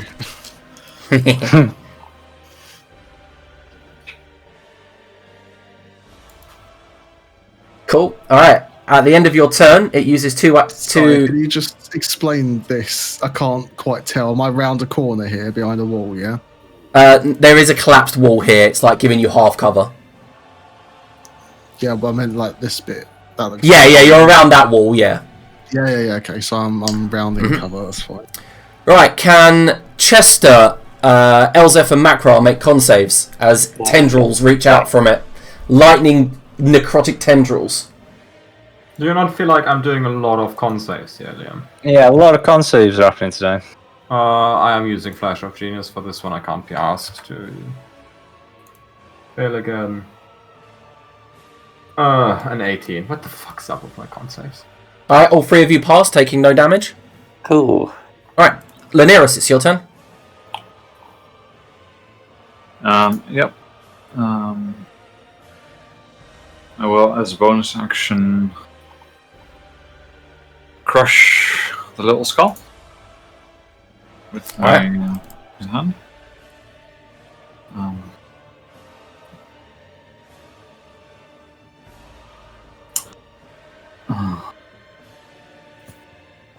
Which just takes the damage.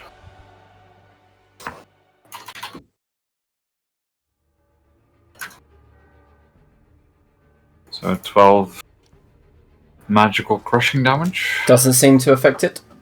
It does damage, but doesn't seem to do much. Why not? Unless you want a metagame, that's just what you're going to have to take. Because it's not a weapon attack. Okay, It doesn't matter. Alright, okay. You can look up a Demi-Lich's stats after you fought one, and then you Yeah, no, that's fine. then you can go. "Ugh." Right, at the end of your turn, can No, that's not my turn. That was my bonus action. oh, okay, yeah. Oh. Oh,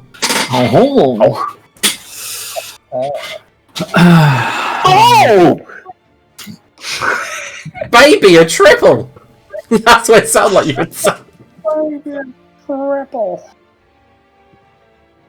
I will frostbite the zombie horde. All right, cool. Demi-lich. Demi-lich. So that's a DC 20 con save. Yep, they failed that. Okay, so 13 cold damage and disadvantage on its next attack roll.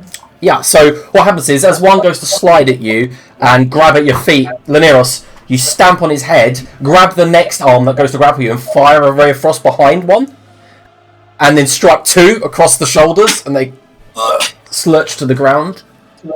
Very good. Alright, the Demi-Lich will fling an ability at Chester. Chester, can you make a con save? Yep. Another lightning bolt tendril. Oh, that's a... You just fail, I'm afraid. Ouch. And you take 26 necrotic damage. Ouch. And you see it healing. Oh, he took me out. Where's Right. my go? It is your go. Cool. Everyone gets a fresh fountain. Nice. Pop. Ugh, so bollocks.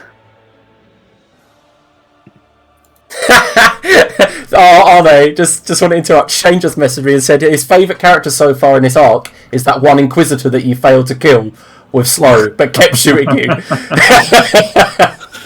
Yeah, fair enough. That is the highlight of the campaign, to be fair.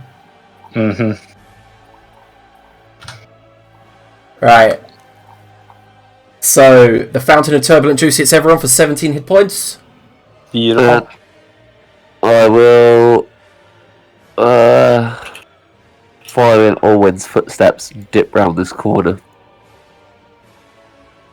And I will save the rest of my Expanorags. Alright. And my turn. Elzef, your turn. I think Elsa is good where she is, but she can't see the Demi-Lich. Suboptimal, but she knows where it used to be, so she's just gonna Fireball. Oh, Fireball we said was bad, didn't we? We said that's not a good thing. No, Gas is gone now. You'll be fine. Gas doesn't refill that quickly. That's true. Unless there's a source.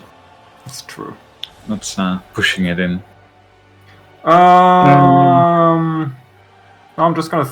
That's my last second. I'm gonna Fireball. Let's Fireball, guys. Fireball here, where the Demi-Lich was. Cool. Lights up the room in a flash of fire. And, follow me, it doesn't seem to affect everyone at the moment. However, the Demi-Lich is unaffected, completely unaffected. Are they immune to fire? That sucks. It didn't look like it was immune to fire. It looked like it took damage from the fire that Alwyn had done. Then I have no idea what just happened. Death Machine shoots it. Yeah, Death Machine hits. And done! Okay, the skeletal zombie horde will attack the three that are there. Laneros, it looks like a zombie is about to strike you. Would you like to do anything? Give me a sec.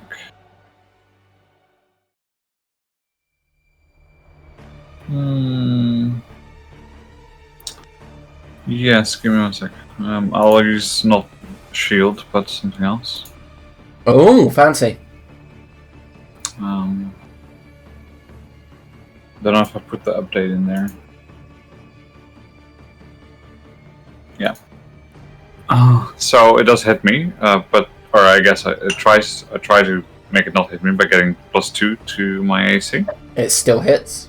Okay, so then 3 creatures of my choice take force damage equal to half my level, so that's 7. Yep. And I'm assuming you go for the Demi-Lich as well? Yeah, so Alright, I cool. take 7 force damage. Yep.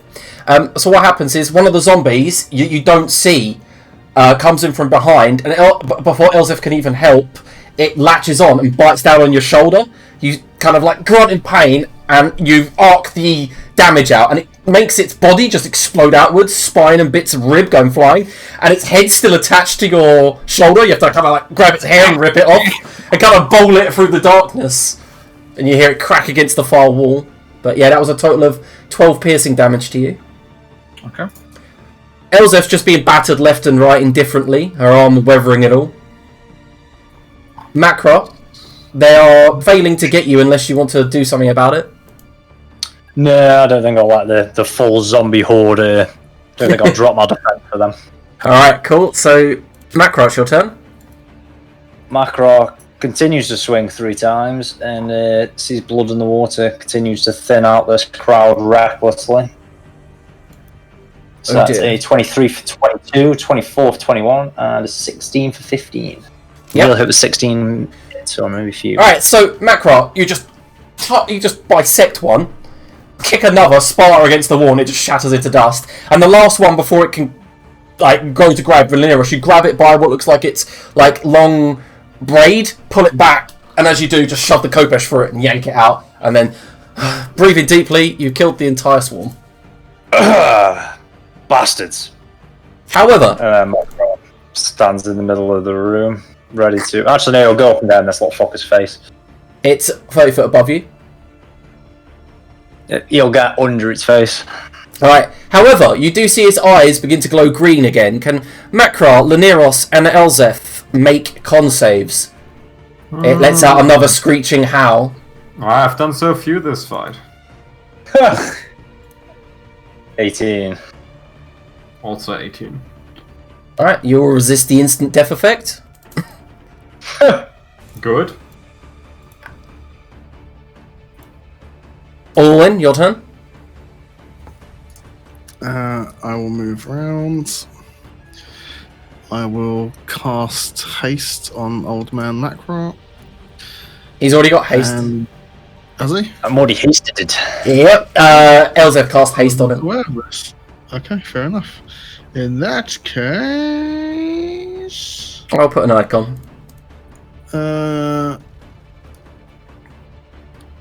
I will.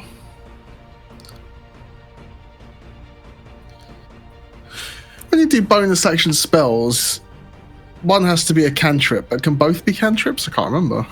If you're I think using so, yeah. sorcery spells to do it, like your sorcery points, yes. Oh, let's double firebolt it then. Yep, that is a... Yeah, I've done that before. Yep. Nice. 2 solid hits. Pop Oof. that round the corner. Ouch, I'm going to need this. Alright, so at the end of your turn, can everyone in the room make another con save? When you say in the room, do you mean the So, circular no, room? so Chester and Alwyn are fine. 13 doesn't look good. Sorry, Curtis talked over you. Yeah, if you're in... Alwyn and Chester are fine. Okay. Oh, man. So I lied. Chester, you're fine. Laniros, you got 30, didn't you? Yeah. Alright, so you take half damage for 5 necrotic. Macro, you take 10 necrotic. And Elzeth, you take 10 necrotic. Max health drop by that much as well. No. Alright, it's a different one. Yep. Alright, so Laniros, it's your turn. Yeah, first let's crush again. 9 cool. damage. Yep. Crushing down on this metal skull. Mm-hmm.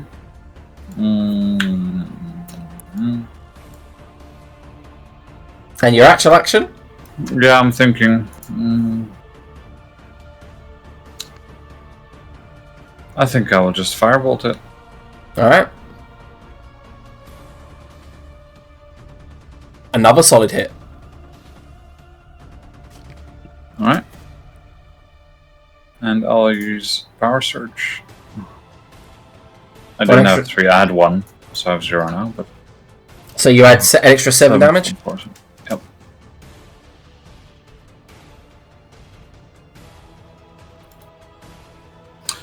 Yeah, that's it. At the end of your turn, it flings a necrotic lightning bolt towards Elzeth. Can you make a con save? Yeah, fuck it, I'll use another Divinus dice, the 3 I still have. So this is +3, come on, con save. Okay, now I roll high, fuck me. Nicey. Take 7 necrotic damage. Damage. And then Chester. Just gonna run here quick. Scope out some HP bars. See where people are at. People aren't bad. So I'll drop another fountain like this. Cool. Fuck, that is shit. Better than nothing, honey. Taking what we can get. Take what you can get, and then I'll yell some abuse at maybe Elzeth. Use this for one of your sodding con saves, and then I'll run back. I still have one. Oh, I'll throw it at Laniros then. Right, When so you- Laniros- Macro's the only one who uses them recently, and I don't think you give him one yet, have you? I didn't know you could use them for con saves, to be honest. I thought it You was... can use them for any D20 roll, can't you? No, I think it's specific. Alright, so Chester, is that your turn? Yeah. Nice. So everyone gets the 12 hit points. And then we're over to Elzeth, your turn? Well, I move a bit forward to truth be told, so I can fucking see the thing again. Like here. Damn Then I'm gonna firebolt. Alright. 18. Alright, so the firebolt hits it, goes through its mouth, and then the emerald eyes begin to glow. How do you kill it? I don't think any Elsa would ever do anything fancy, so she literally just throws the firebolt at it, and it kills over. Yeah, it just... and then as it goes to fall, the big beast hand still has hold of it, and it just loses the life that it had. With Turning like into... minimum effort. Yeah. Alright, so that's the end of combat.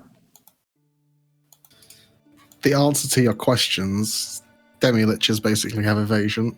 And they have resistance to bludgeoning and slashing and piercing from anything. Yeah. They do? No, Yep. from non-magical weapons. And magical weapons above it. Let's have Really? I don't remember that. Because I never ran one, so... Yep, they do. They have magical resistance to blood from magical ones as well. It does say. From magic weapons, yes, not from spells. Bludgeoning, piercing, and slashing from magic weapons. Alright, whatever, but you know. I've considered a giant radiant force fist a magic weapon. I don't know about you. Yeah, I don't know either. But that one comes under the saves, doesn't it? Because it's not. Was it an attack or is it a save? Can't remember. There you go. Yeah, so I'm interested because I'd like to find out for myself as well. If it says that, I think that just literally mean what it says, which says magic weapons. And Yeah, sure. no, I mean I'm going to look it up because I'm curious about the result. Not that I want to Sure. harass you. Okay, so Alwyn, where you are, you can see that the sarcophagus is wide open and there's like jewels glittering inside. Alright. I wonder who he was in life, you know. I heard demi-lichers were people once. Oh, Jules, who gives a fuck? Do they look normal? Some of them do, yeah. They're golden. There's like 4 rings and an amulet. Well, I have this from my racial background. Tell me about them. You can approximate the value of an item by sight. You may also make an intelligence check to determine the magic. Make an intelligence check. None of them. They don't seem. Saving throw, but it's the same thing. Yeah. They don't seem magical. The rings look approximately 250 gold pieces in approximation. The amulet is undiscernible. You can't really tell without a closer look. Okay. What you're saying is don't touch the amulet, otherwise weird shit will happen. No, I never said that.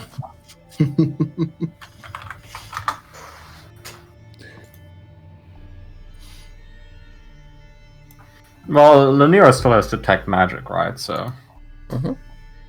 he can just go through it.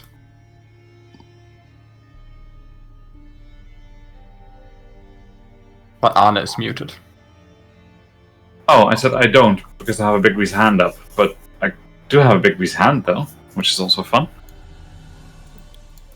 I guess Elsef identifies the jewels if we spend a lot of time here. Alright. So you guys are spending some time here, yeah?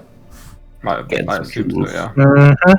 Alright, so as you guys spend some time here identifying, you notice that kind of like faint smell in the air returns. But Fill it back up with gas. the amulet is magical. Okay, what is it? It is the amulet of the Sentinel. I will share it to you. Ooh, wondrous Ooh. rare. Ooh. Tasty. Ooh, wondrous rare. Yeah, oh man, some loot, all of you. I can see all your eyes glazing over at the screen. Now we're focusing with sharpness while we read it. Nice. Ooh! Ooh! Ooh. I mean, I can use that since I boost saving throws with other features anyway. Yeah, I gotta say, I feel like that's best on Elsef, isn't it? Just mainly because you've got the fucking achievement slots for us as well. Yeah, it's not good on I me. feel I've like got we just need to play a party of artificers so we can all have 1,000,000 achievement slots each.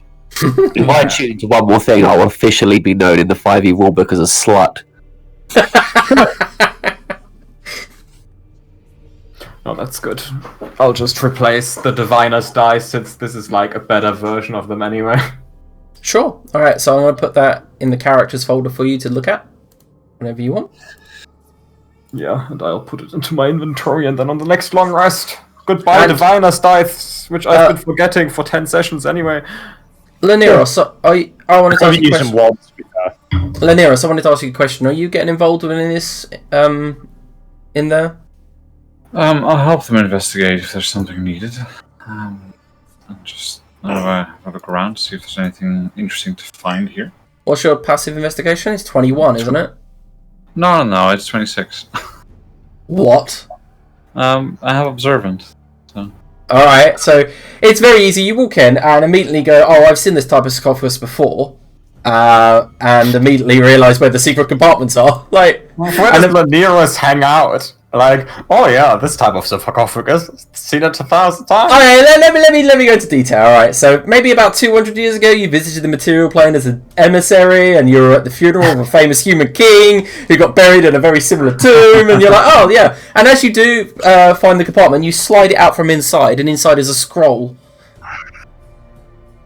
Alright. If it's a scroll of wish, don't trust it. Cursed wish. Yeah, cursed wish. No. Give me that bear shiny. Oh no, please do, I'd still use it. Alright, so it's simple enough because you're going to use identified stuff. It's a scroll of clone. Oh, clone. Clone. Hit your You know, heart it sounds out, like a really Godwin. good idea. If there was 2 of me.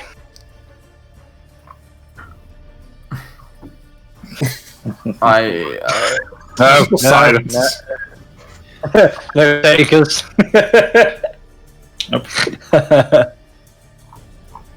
Well then, pick one of the deckheads that can throw spells. I do not think it wise to cast clone in this place. I would usually choose its safe location.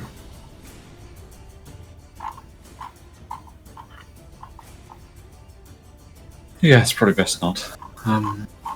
Shall I have a look around, see what else is here? Sure. Yes, please do.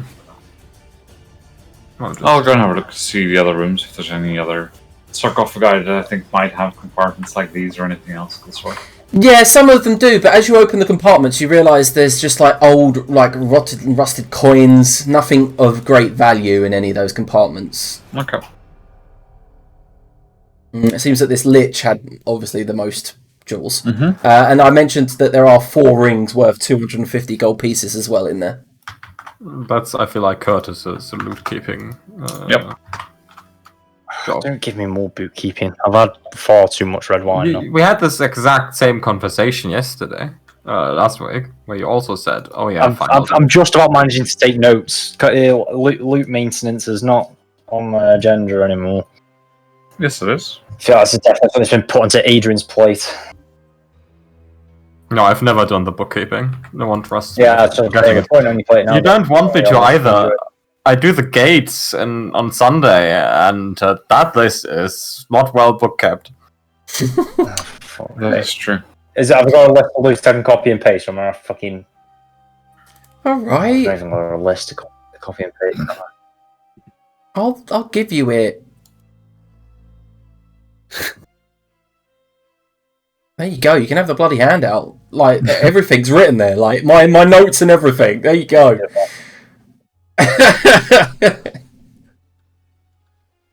4 rings. It doesn't even say the DC for the investigation check. Yeah, because I know he was gonna pass! He's got 20 on your flips. Look at these lackluster notes. We love you, Liam. Don't get stressed out. This is a I'm not call-out stressed. post. Adrian, you've picked up the amulet of the Sentinel, aren't you? Yeah, I mean, put that down. You guys are put that amendment too. you guys are lucky you even got that. Normally, I just improvise everything. So No, This was notes this time. don't kill the magic. Don't rise to the bait, Liam. you're lucky I just didn't make that Demi Lich. I'll immediately have maximum health again just to fuck you up. But no, I was being nice. Oh, he's hit half health. I'm full health again. Alright, so with a couple of Valkyries. yeah, just suddenly, Olrune appears, the other Oh, Valkyrie. this battle hasn't lasted 4 hours. Let's revive her. Does anyone want the Divinus dice afterwards, or should I just keep them in my inventory? Yeah, I assume none of you have attunement slots, right? No, I've got a tune slots. You have it, mate. I don't even have enough attunement slots for all the magic shit Liam throws at us. It's like you're complaining. Spare, No, but no, that's just fucking- throws anywhere near enough magic shit. What was that? What's that, Rocket? I could make slots available, but not for the Diviner's dice. Yeah, they are not great, are they? No. It's true. Alright, so you've spent about 20 minutes here identifying and looting. Onwards, then. Shall we? Yes. I guess, would an hour be over since I created the death machine? No, it's been about 30 minutes. Yeah, you've been in this dungeon for at least 40 minutes at most. Okay, so this seems to be a dead end. It seems like we have to go to the corridors with the pitch black darkness now. Yes, well, it was, Guess we shall then. It's either that or the one where Macro got a face full. That is Okay. true. Yes, nothing here. Let us away.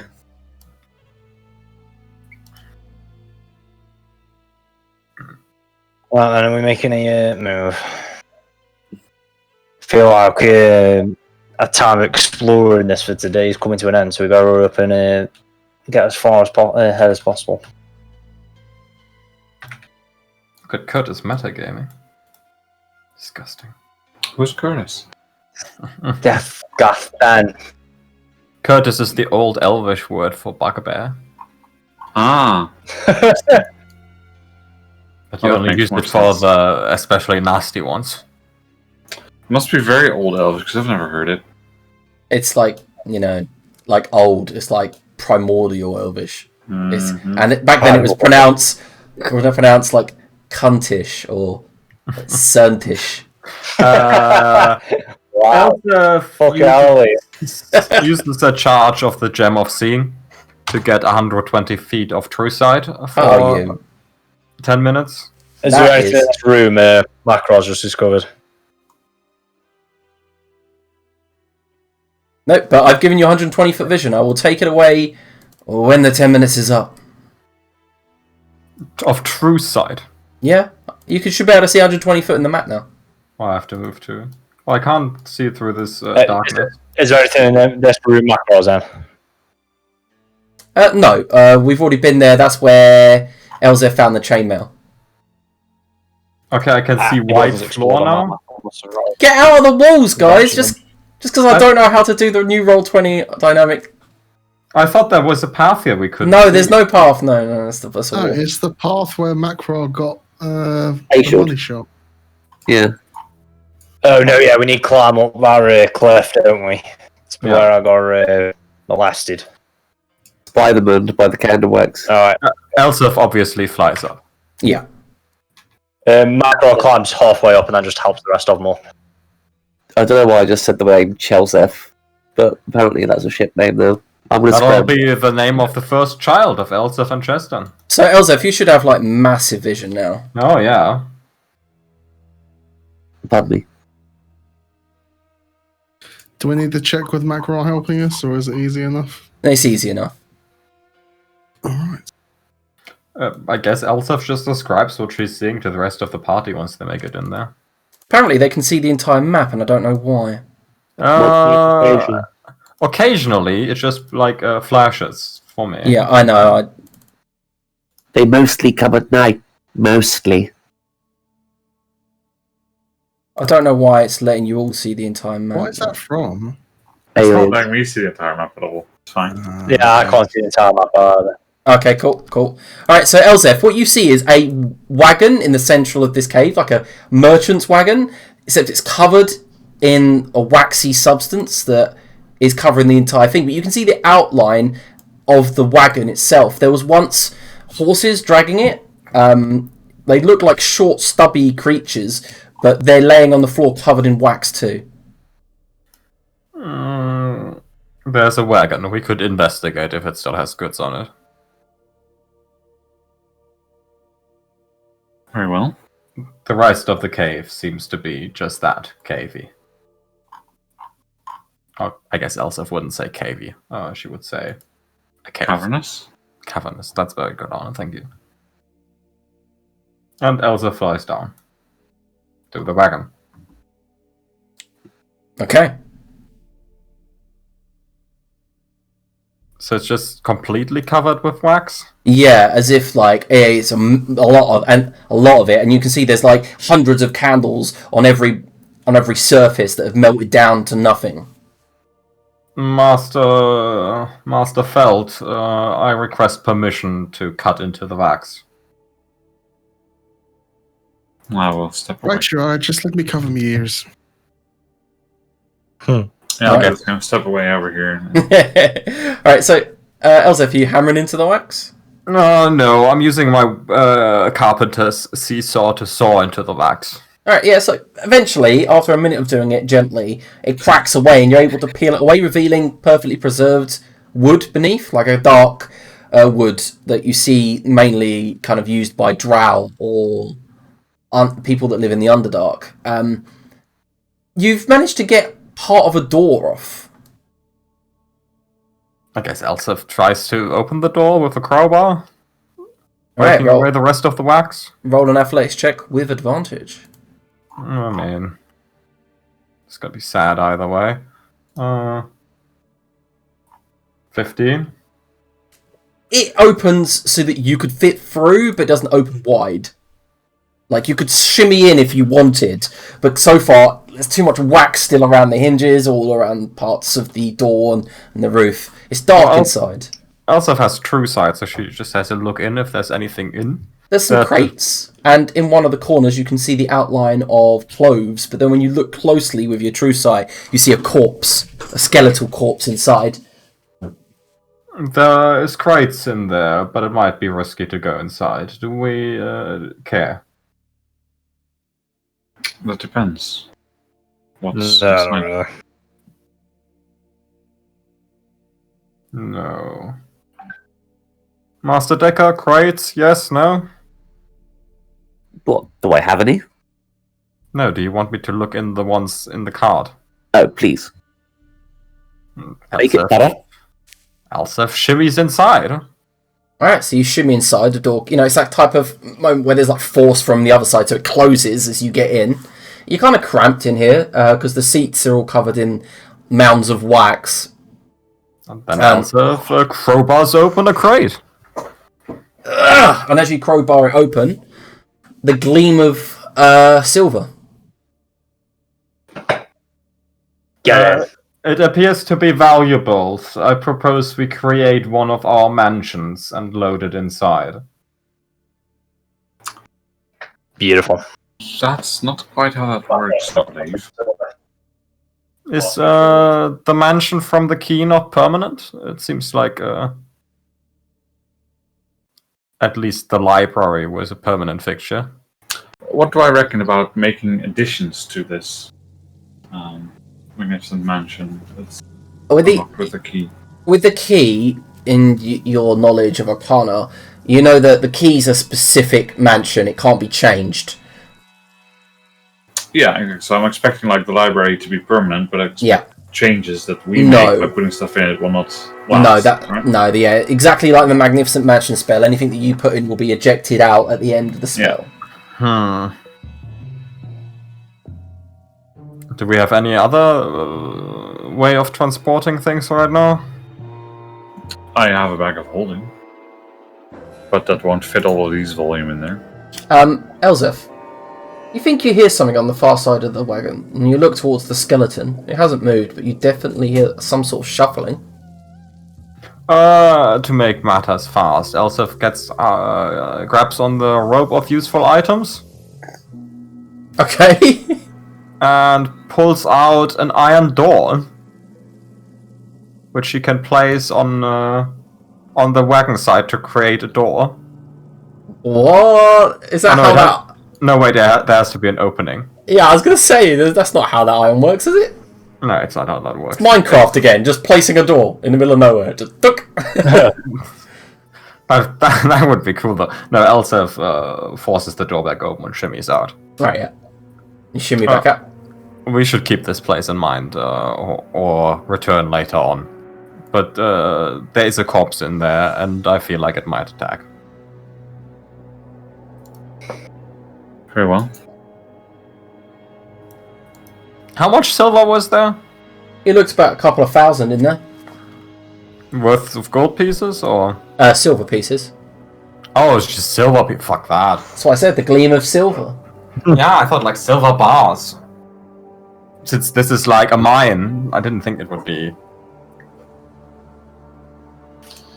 Well, if it's a mine, it's not going to be post-processed silver bars. I was going to say, it should be at war. That's Don't smart ass me after I smart ass Liam. What is this?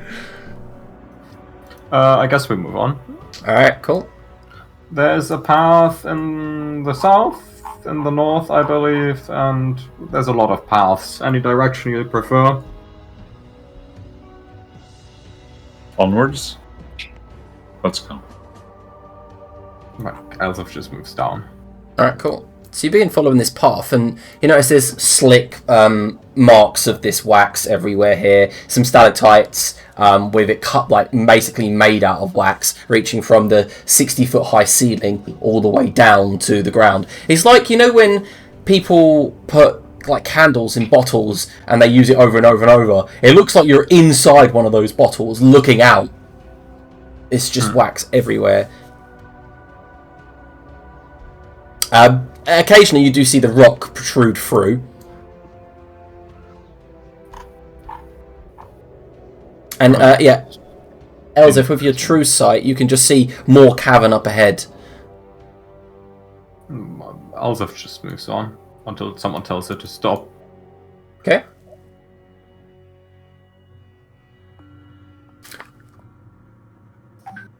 Alright, from here, some of you do see a strange kind of like bonfire-like glow in the distance from the opposite side of the cave.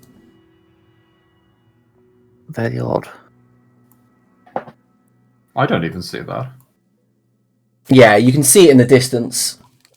Approach with caution.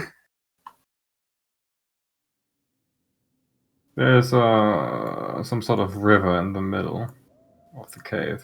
Yeah, and with your true sight, you can see the oily substance glistening on top of the still stagnant water.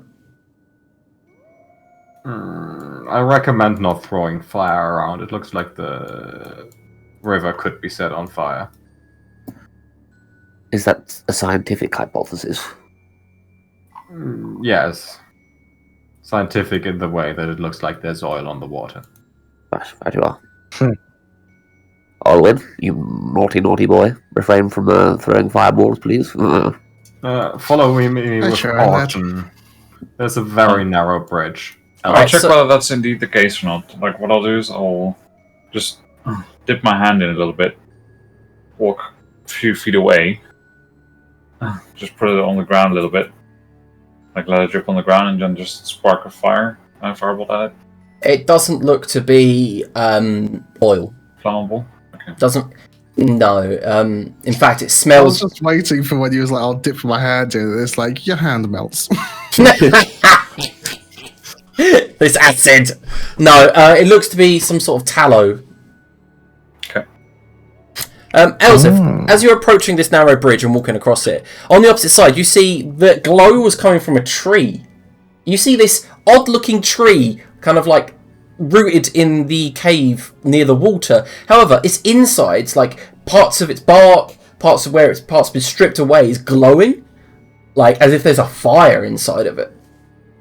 I mean, Elsef isn't stupid enough to actually walk this bridge. She just floats over, right? Alright, so as you get to there, stay there for 1 second, the tree itself creaks, begins to twist, and begins to face you. And you see it literally does have a face that you didn't see before. And behind it, the fires of what it is begin to glow. And you see this thing turn to face you, its hands slowly move up to grip the side of the stalactite. And it just lets out this kind of roaring kind of furnace sound. Like, Yes, hello there, sir. we will, so we don't have to do another, 30-minute battle. We will end the session there. But around you, especially Alwyn, you notice these creatures begin to emerge from the water. These hideous-looking, rotten zombies covered in leeches and these odd wildlife. That's what they look like. Derby The zombies. other one is a very cool token. What, this? Master Decker, Yes. I think someone may want to speak with you. Would you be so kind as to exchange places with me? We've found you some endearing fans. We will end the session there, but I wanted to reveal the name of the thing. They're called Tortured Trents. Okay, for the battle you can take away my true sight because you have to look through the lens to get the true sight. I don't think Elsif is doing that in the battle. Right, I'll reduce that. Cool. Right, that's the end of today's session! Oopsie-doo.